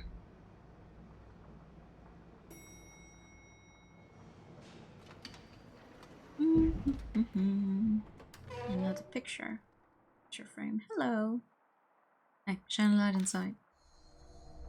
Ooh. What the fuck?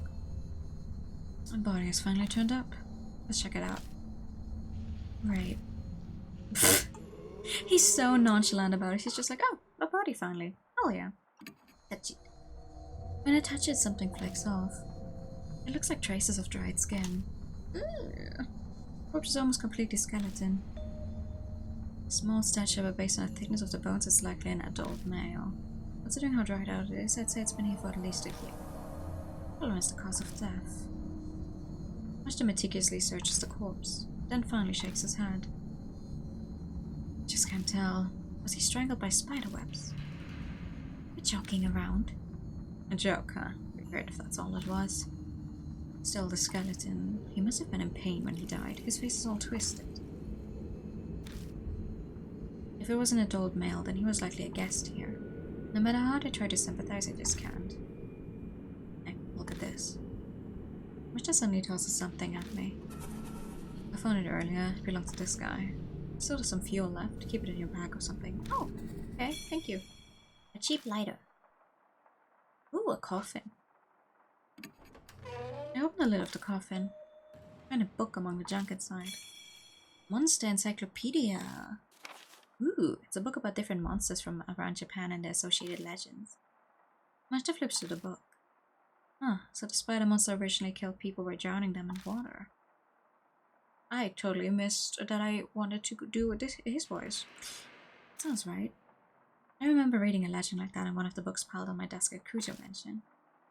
He usually targets woodcutters or hunters, but they're always saved at the last minute. Every region has a story like that. Saved? Oh. They use a tree stump, spider takes it instead. Then the protagonist escapes.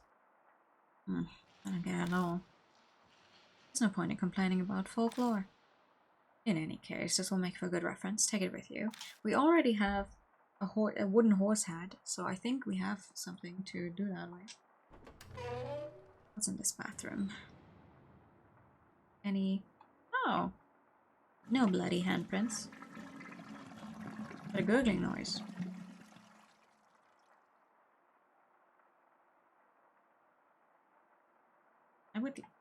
I would like to check this out, thank you. Storage cabinet beneath the sink, yes. I open the door and rummage around inside. Band hanger. Okay. That's everything we need from here. Which means... to the elevator. And... down to the 4th floor.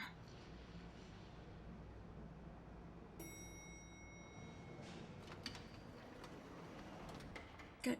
And then into room 4-2. Oh. Ignore the phone. Look at this sink. Feel it. I really don't want to do this, but I still need to check it out. Shut my eyes and stick my fingers down the drain. Ew, I touched something hard. Like cylindrical stuck down there. Sadly, my fingers don't seem to be able to reach it. Something in there. It's often a prime location to hide incriminating objects. It's likely an important piece of evidence. We should get it. That was the plan, but I'm not gonna stick my finger in there again. You know what? An idea hits me and I take out the band hanger. Should be able to bend this into any shape I want. I bend it into one straight wire so I can fit down the drain. Stick it in the pipe and move it up and down. Hear the sound of dirty water being dislodged and hit something hard. Key to room 542. On the key is a tag that says deluxe suit. That'll come in handy. The thing it wasn't washed down the drain. Yeah. There's sticky white threads wrapped around this key too. Seems like they stopped it from falling all the way down the pipe. Nice. We ignored the phone. We do ignore the phone. We do not care that someone is apparently calling.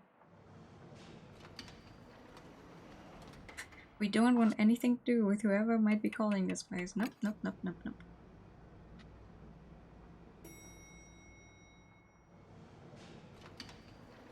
Good. Heater room 502.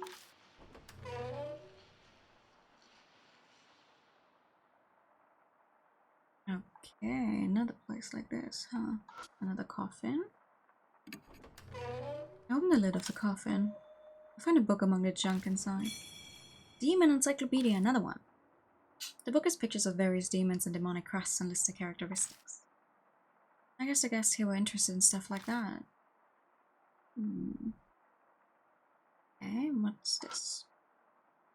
A broken wooden horse. I go to lift up the wooden horse. When I do, I notice something catch the light. I pick it up and discover it's a metal tool. It's a mouse speculum. It's usually used for medical purposes, but some maniacs use them for other things. Huh. Just as I'm replying to Masta, a white light flashes before my eyes and I black out. Oh god. Oh. We get to relive those memories. I hear someone sobbing. My eyes should be open, but everything is pitch black. I shake my head desperately and try to look around. Oh yeah. Oh god, no. A horrible image flows into my mind. What's this? A young girl is blindfolded and restrained. Her mouth is being forced open with that tool. Her breathing is ragged. She must have been given a drug of some kind. Has commenced the judgment. A man speaks theatrically behind me. The court has decided to give the accused a fair trial and reject her crimes. They're going to put a spider in her mouth. The trial will now begin. Yeah, here. Ooh, I shall put the spider in the accused's mouth, and if it crawls out, she is guilty. If she can swallow it, she is innocent. How does it even make sense? When hearing that, the girl starts jerking around frantically, her movements haphazard. Help me. Yeah, that's definitely her. She desperately cries for help. The words are garbled from fear, or the drug. I hear a man jeering. Then a man releases a giant spider into the girl's mouth. Ew.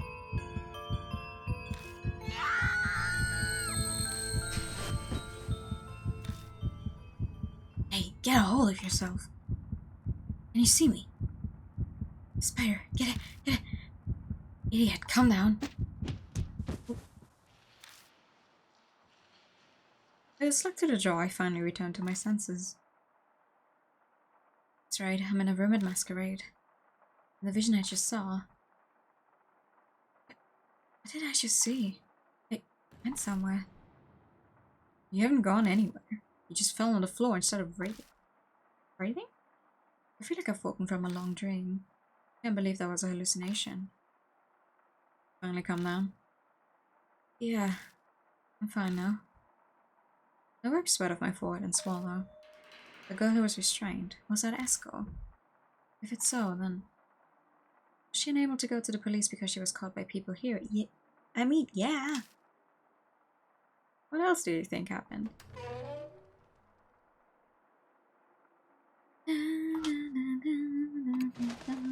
Check through all the bottles on the shelf. Bath salts, insect repelling cream. Good.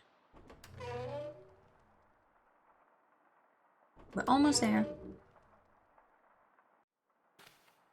I hear footsteps as I step into the hallway. I turn in the direction of the noise to see that my phone is dying. To see? Hey, Sue. Sure. Shiro Akashio is standing there. Mashita said he ran into him at the hospital, but... I can't believe you came. Something's weird. He's not talking. Sure, what's the matter? I take a step towards him, but Mashita stops me. Wait, something's not right. I look closely at Sho's face. No, it couldn't be. His face is unnaturally stiff. Suddenly he begins yelling angrily.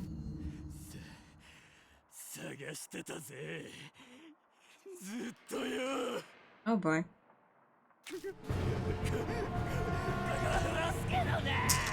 Please don't. He raises a metal bed he was hiding and moves in to attack. Get back! Mashita yells, urging me to escape, but we're in a hallway with closed walls. What should I do? Easy.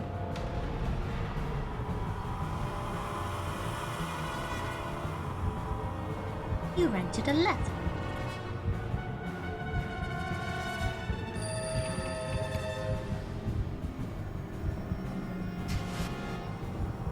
I quickly dodge to the left. You hope the ghost recommends waltz. He's not doing this of his own volition. I don't blame him. Shows bat alters course in a flash and heads straight for me.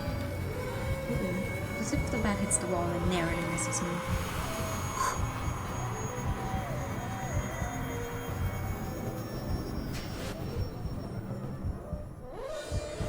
He straightens only to swing his bat again. Shit. I have my hands forward just trying to get away. There's no way I'll be able to restrain him.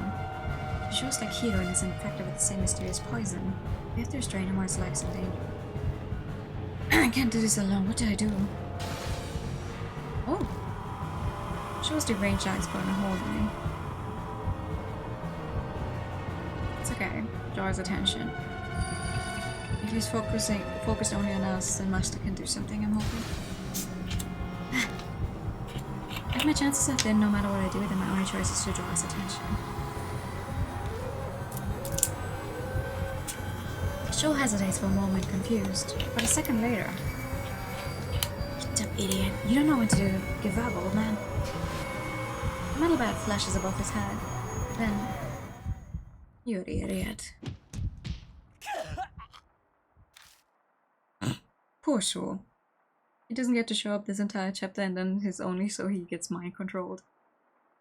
Mashita suddenly appears next to him and throws a direct punch at his face.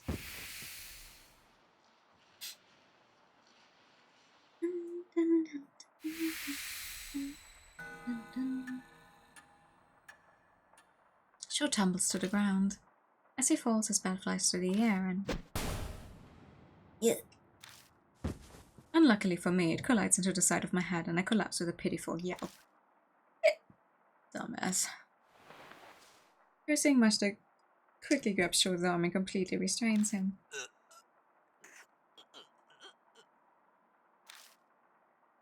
As Mashta puts his weight on him, Sho groans painfully. Finally, he faints. It's showtime! Hey, you okay? Yeah, it just grazed me.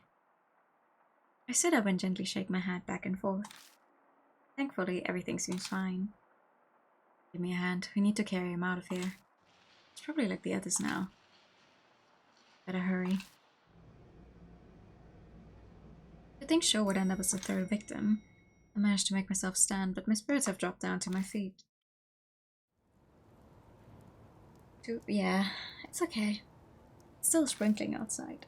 We drag Sho out of the hotel. Finally, we have a chance to catch our breath. We'll call off the investigation for today. No. Yeah. Banshee and Hiro flash before my eyes, but Sho's safety should come first. Let's go ahead and bring him to the hospital. I'll go get the car. Good idea. Yours is better for moving sick people around. I take out the car key and stand up, but just as I do... Yeah, you're not driving anywhere, my guy. Piercing pain runs to the side of my head and I fall back to my knees. It's just a headache. I thought I'd gone away, so why? You got hit right where it hurts, huh? Just rest there. Sure. You're injured too, so take it easy. I'll take Nagashima in my car. You wait here until I get back, got it? Absolutely not. I'll come straight back after I drop him off. Sorry, Sho is in your hands now. Mashta collects Sho and disappears. Soft pitter-patter of rain permeates the area. The sound of the rain seems to make this place even quieter somehow. Then I notice something. The noises aren't the only thing that's vanished. Pain is gone.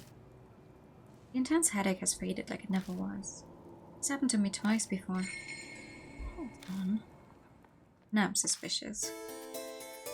Yeah, she just wants to see you by yourself. She doesn't like there being other people with you. I think back on the times when I had a headache. First is when I went inside Masquerade with Daimon and Banshee. Back then I'm pretty sure I wanted to keep everyone together. But then I had a headache and Banshee had disappeared. The next headache came the following morning. I was trying to go see Hiro and Banshee, but in the end I was unable to. And just now, I was going to the hospital with Sho and Master. I gaze at the entrance to Masquerade. The only one I want to see, sir. That's what Red Riding Hood said. I get it, you. I stare at the hotel as if I can see through doors. I feel like I can see a red figure inside. One rainy night, a girl stood there wearing a red raincoat. Still waiting even now for the one you respect so much.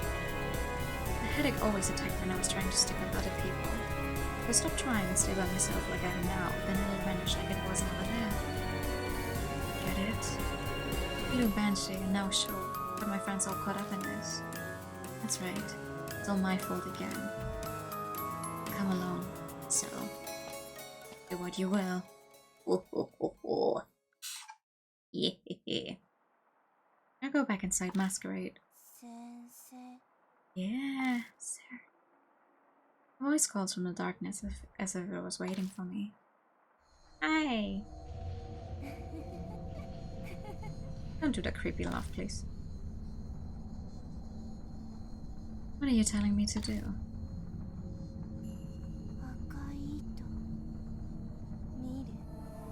See the red thread of fate, right? Top floor in the room of masks. Top floor? The 6th floor was listed on a guide, but it was impossible to reach. I'll be waiting. Okay. Red Riding Hood's figure melts silently into the elevator.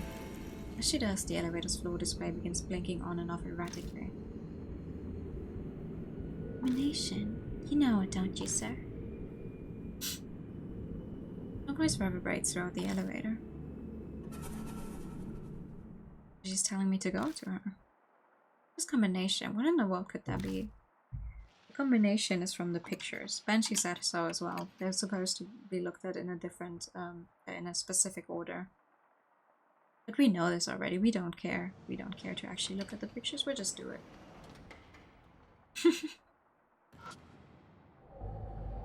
Spirit vanished into the elevator. She'll have to sleep. Okay.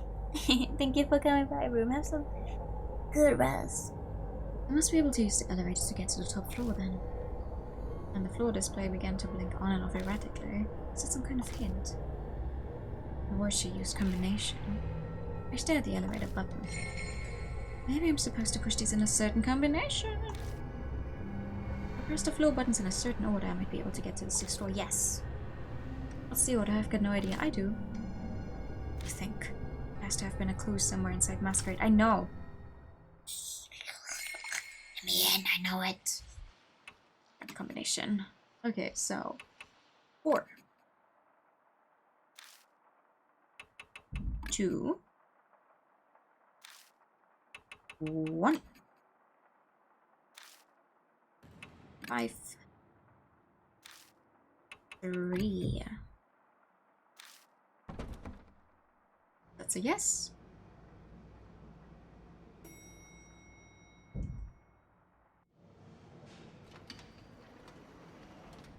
The elevator door opens and a musty stench greets me. But that's not all. The smell is blood. Hi. Red Riding Hood's voice drifts on the wind.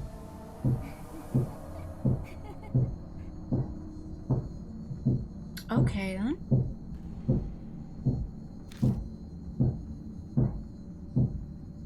No, I doubt my words will reach her, but I feel like I have to at least say it.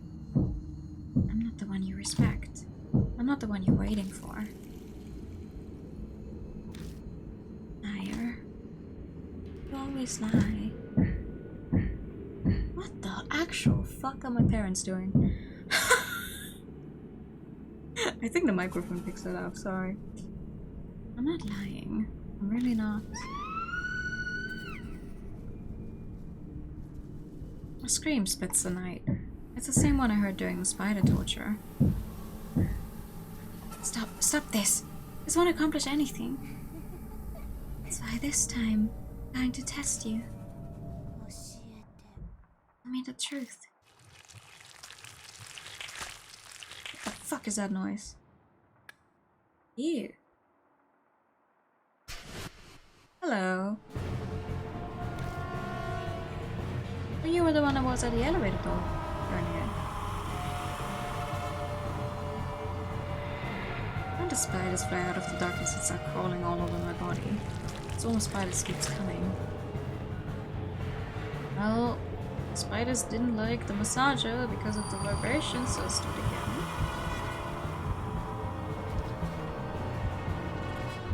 Shit. Thank you for hanging by me. I take the massage out of my back, hold it against my body, and hit the switch. It's worked before. The spiders start acting strangely. They will scurry away. Good. Count to many eyes with many ears. Ah. Red Riding Hood lets out a gusty sigh. Bleeding right bats fly through the air from her mouth. She's trying to use a spider silk. Okay, use the wooden horse hat.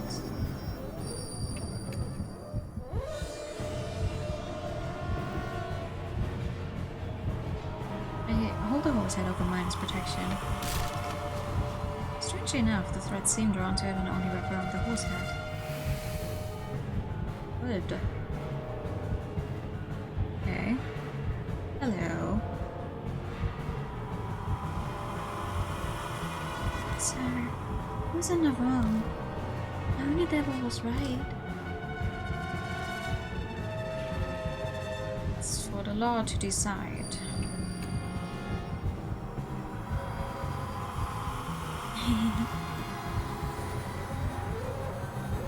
Riding Hood is staring at me. Sir, come with me. The only thing that matters is your life. do you know a person's worth?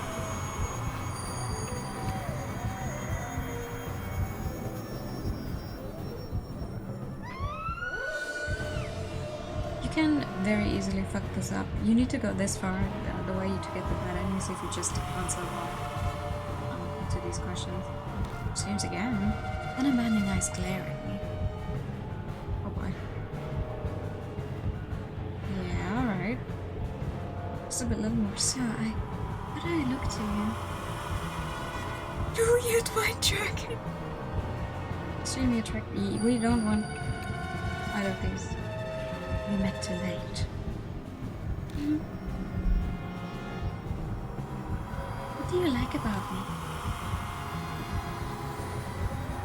Your righteousness.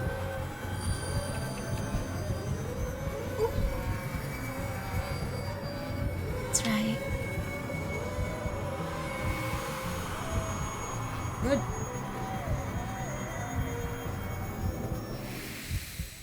We did it.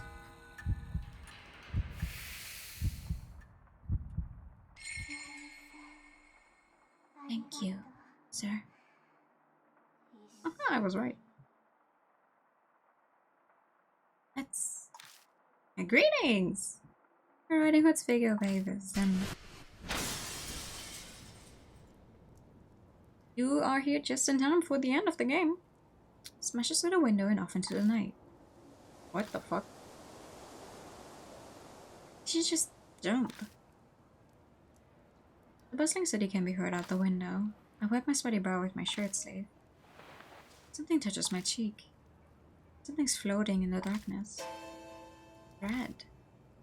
As I follow it with my eyes, I realize it's wrapped around my wrist. Whoa. Something yanks me toward the window. I raise my legs and try to resist, but all in vain. I'm thrown out into the night sky. I scream as I plummet. No, I should be rushing toward the ground. Just as I give up all hope.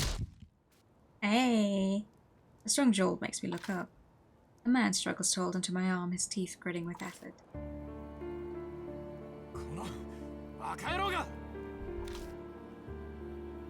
Master! Shut up and give me your other arm. Hurry up, grab onto me. Right.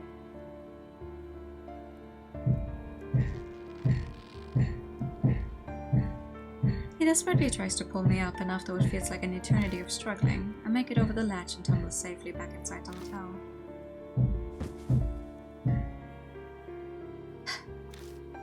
Goodness gracious. The only sound that can be heard is our gasp for breath as we sit in the darkness. Why did you ignore my orders? Masha spits words out between wheezes. Sorry. This is no time to be making excuses. I might be better off shutting up. Idiot. You're putting yourself in my shoes. Is she gone? I think so. The window. I'm still trembling as I point to the broken window. She threw herself out of it. She might have been trying to take me with her. No, not you. It's her person. Yeah, I suppose you're right. You walk. Let's go. Ash just slowly stands and looks at me. Problem with knowing there's another game with the almost dying character. I mean, to be fair, when this came out, we did not know that there would be a sequel. Nicely done. That was bad work for an amateur like you.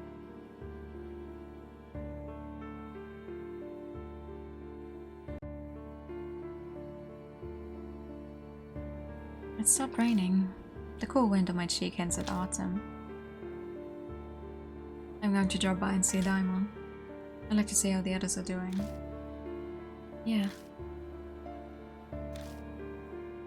What? Hand me the car key.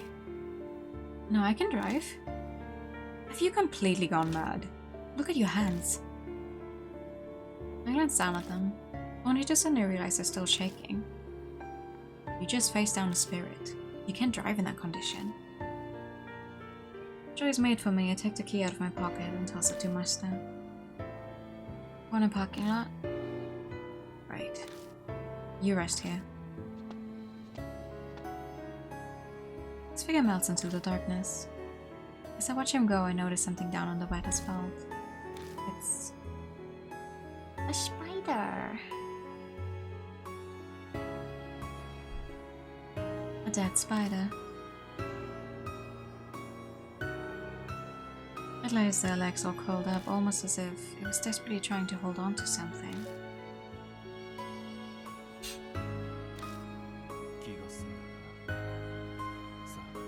Are you satisfied now? Let's go home. I gently pick the spider up. I wrap it in my handkerchief and put it in my pocket. I wonder if the design of that spider, resembles an actual existing spider or not. The car ride back is a blur. I sat and let Mashta's voice wash over me like a background radio noise. I remember wondering if Red Riding Hood might have stolen a part of my soul. For an investigation today, Moa tipped us off in her testimony, remember? It helped me connect the dots. I realized a teacher was wrapped up in the case. A teacher from a school near the hotel was arrested for breaking the law. What does that have to do with anything? There was an odd part in Ako's testimony. They were scared they'd be reported, but nothing ever happened. In other words, Esko never went to the police after tattling to the teacher. Or maybe more, she couldn't go. I frowned as I tried to put the pieces together. I think I'm too spaced out as it's not making sense. You never make it as a detective. You just drop that. I don't plan on becoming one anyway. There's only one possible answer. This Sir person Esko trusted so deeply was one of Masquerade's customers. What? I mean, yeah, that makes sense. I feel like I've been hit up the side of the head, and not with a pillow, more like a lead pipe. Lead pipe. Once she sought salvation from ended up being a criminal.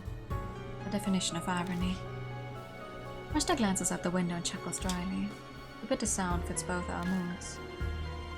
It was the teacher Enmura, the one mentioned in Ako's testimony. I saw a photo of him, as thin, tall, the type popular with students. I suppose. He glances back at me through the mirror. You might say he wasn't too unlike you.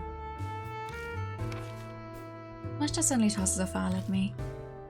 Those are the research results. Look them over if you want to know more. Results? I flipped through the thick bundle of paper. They're a set of very well organized documents. It would have taken a lot of time to get this amount of information. Then it hits me. Wait a second. Mashta just said that he connected the dots with the help of Moa's testimony. Which means he knew all of this before we started our investigation tonight. You knew everything? I just said I put it all together when I heard the testimony. But I decided not to tell you just in case. Why? If I had known, I could have... What would you have done? Mr. Ontrent's mocking as he laughs. You would have just sympathized too much and let down your guard. You should be grateful I didn't.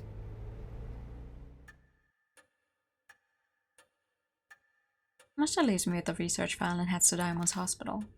Now that I'm alone, I can't keep my 3 hospitalized friends out of my mind. But there's nothing I can do for them right now. I've done everything I can. I bolster myself with that information. I spread Mashta's documents out on the table. I'm exhausted, but I feel like I need to go through them today. Who in the world was Red Riding Hood? If Mashta was right, the truth should be right in front of me. Yeah? Oh, no, wait. No, that's Chris. I see. He was arrested for other illegal activities. He ended up testing fair at Masquerade. Having a partner while Red was code that you were planning to use the deluxe suit of the hotel. That could be the reason Esko wore the red raincoat that night. Not long after the trial, Enmura apparently hung himself in jail. Yeah, well, deserved. Fuck.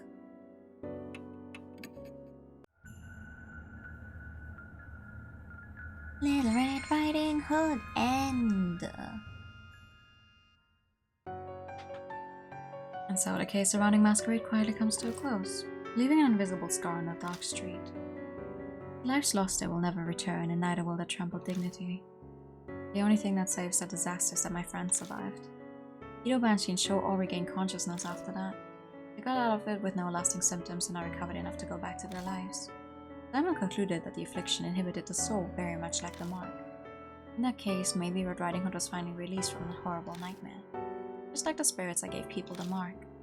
If anything good came about because of this case, then that would be it. I don't actually know what happens in the bad ending for this one. A week later. Hi. Mashta suddenly shows up on my doorstep. Before I even open my mouth, he pulls out an envelope and tosses it on the table. Please, no. I'm here to deliver this. It's your reward. Take it and get out of here. I didn't do it because I wanted a reward. What should I know? The client asked me to do this, that's all. I did my job and handed it over. The rest is in your hands. Pain. Mashta turns and curses under his breath, but I can still hear everything he says. All you came for? No, there's one other thing. I learned something from this past case. And what's that? Something about you. You're suited for this work after all. That again? Sorry, but I'm done. No more. Just hear me out. There have been more mysterious cases like masquerades popping up lately. I thought it might be Mark related, but it seems like I was wrong. He stops for a moment and mutters. Hyakiyagyo, a monster's parade.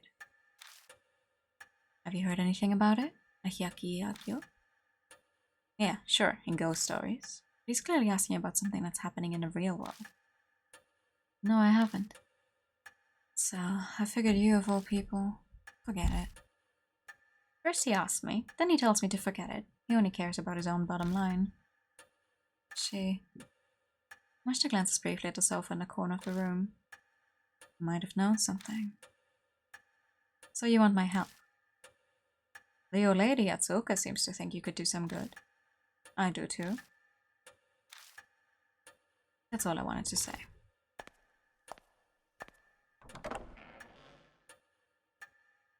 No, wait, I have one last bit of advice.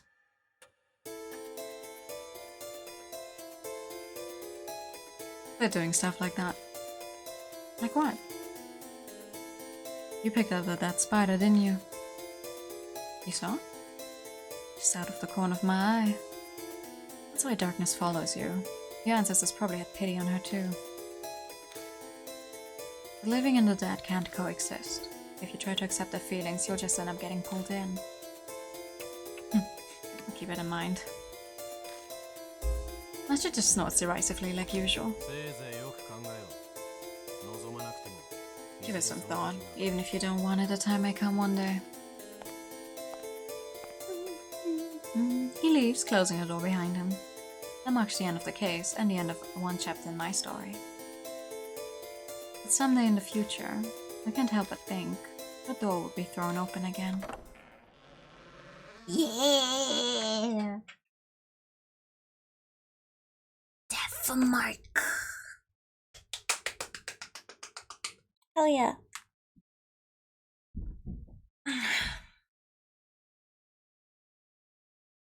Oh, yeah, sure. Save full progress, absolutely.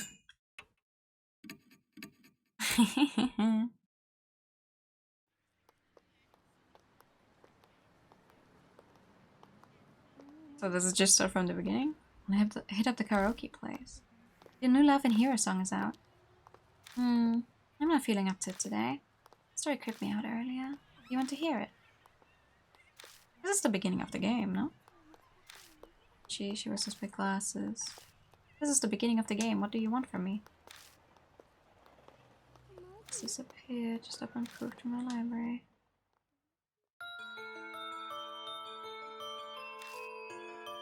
Yeah.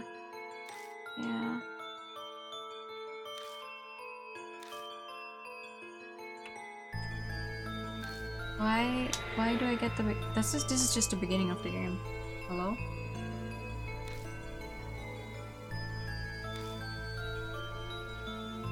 It just starts from the beginning again. Okay, thank you. That's very good.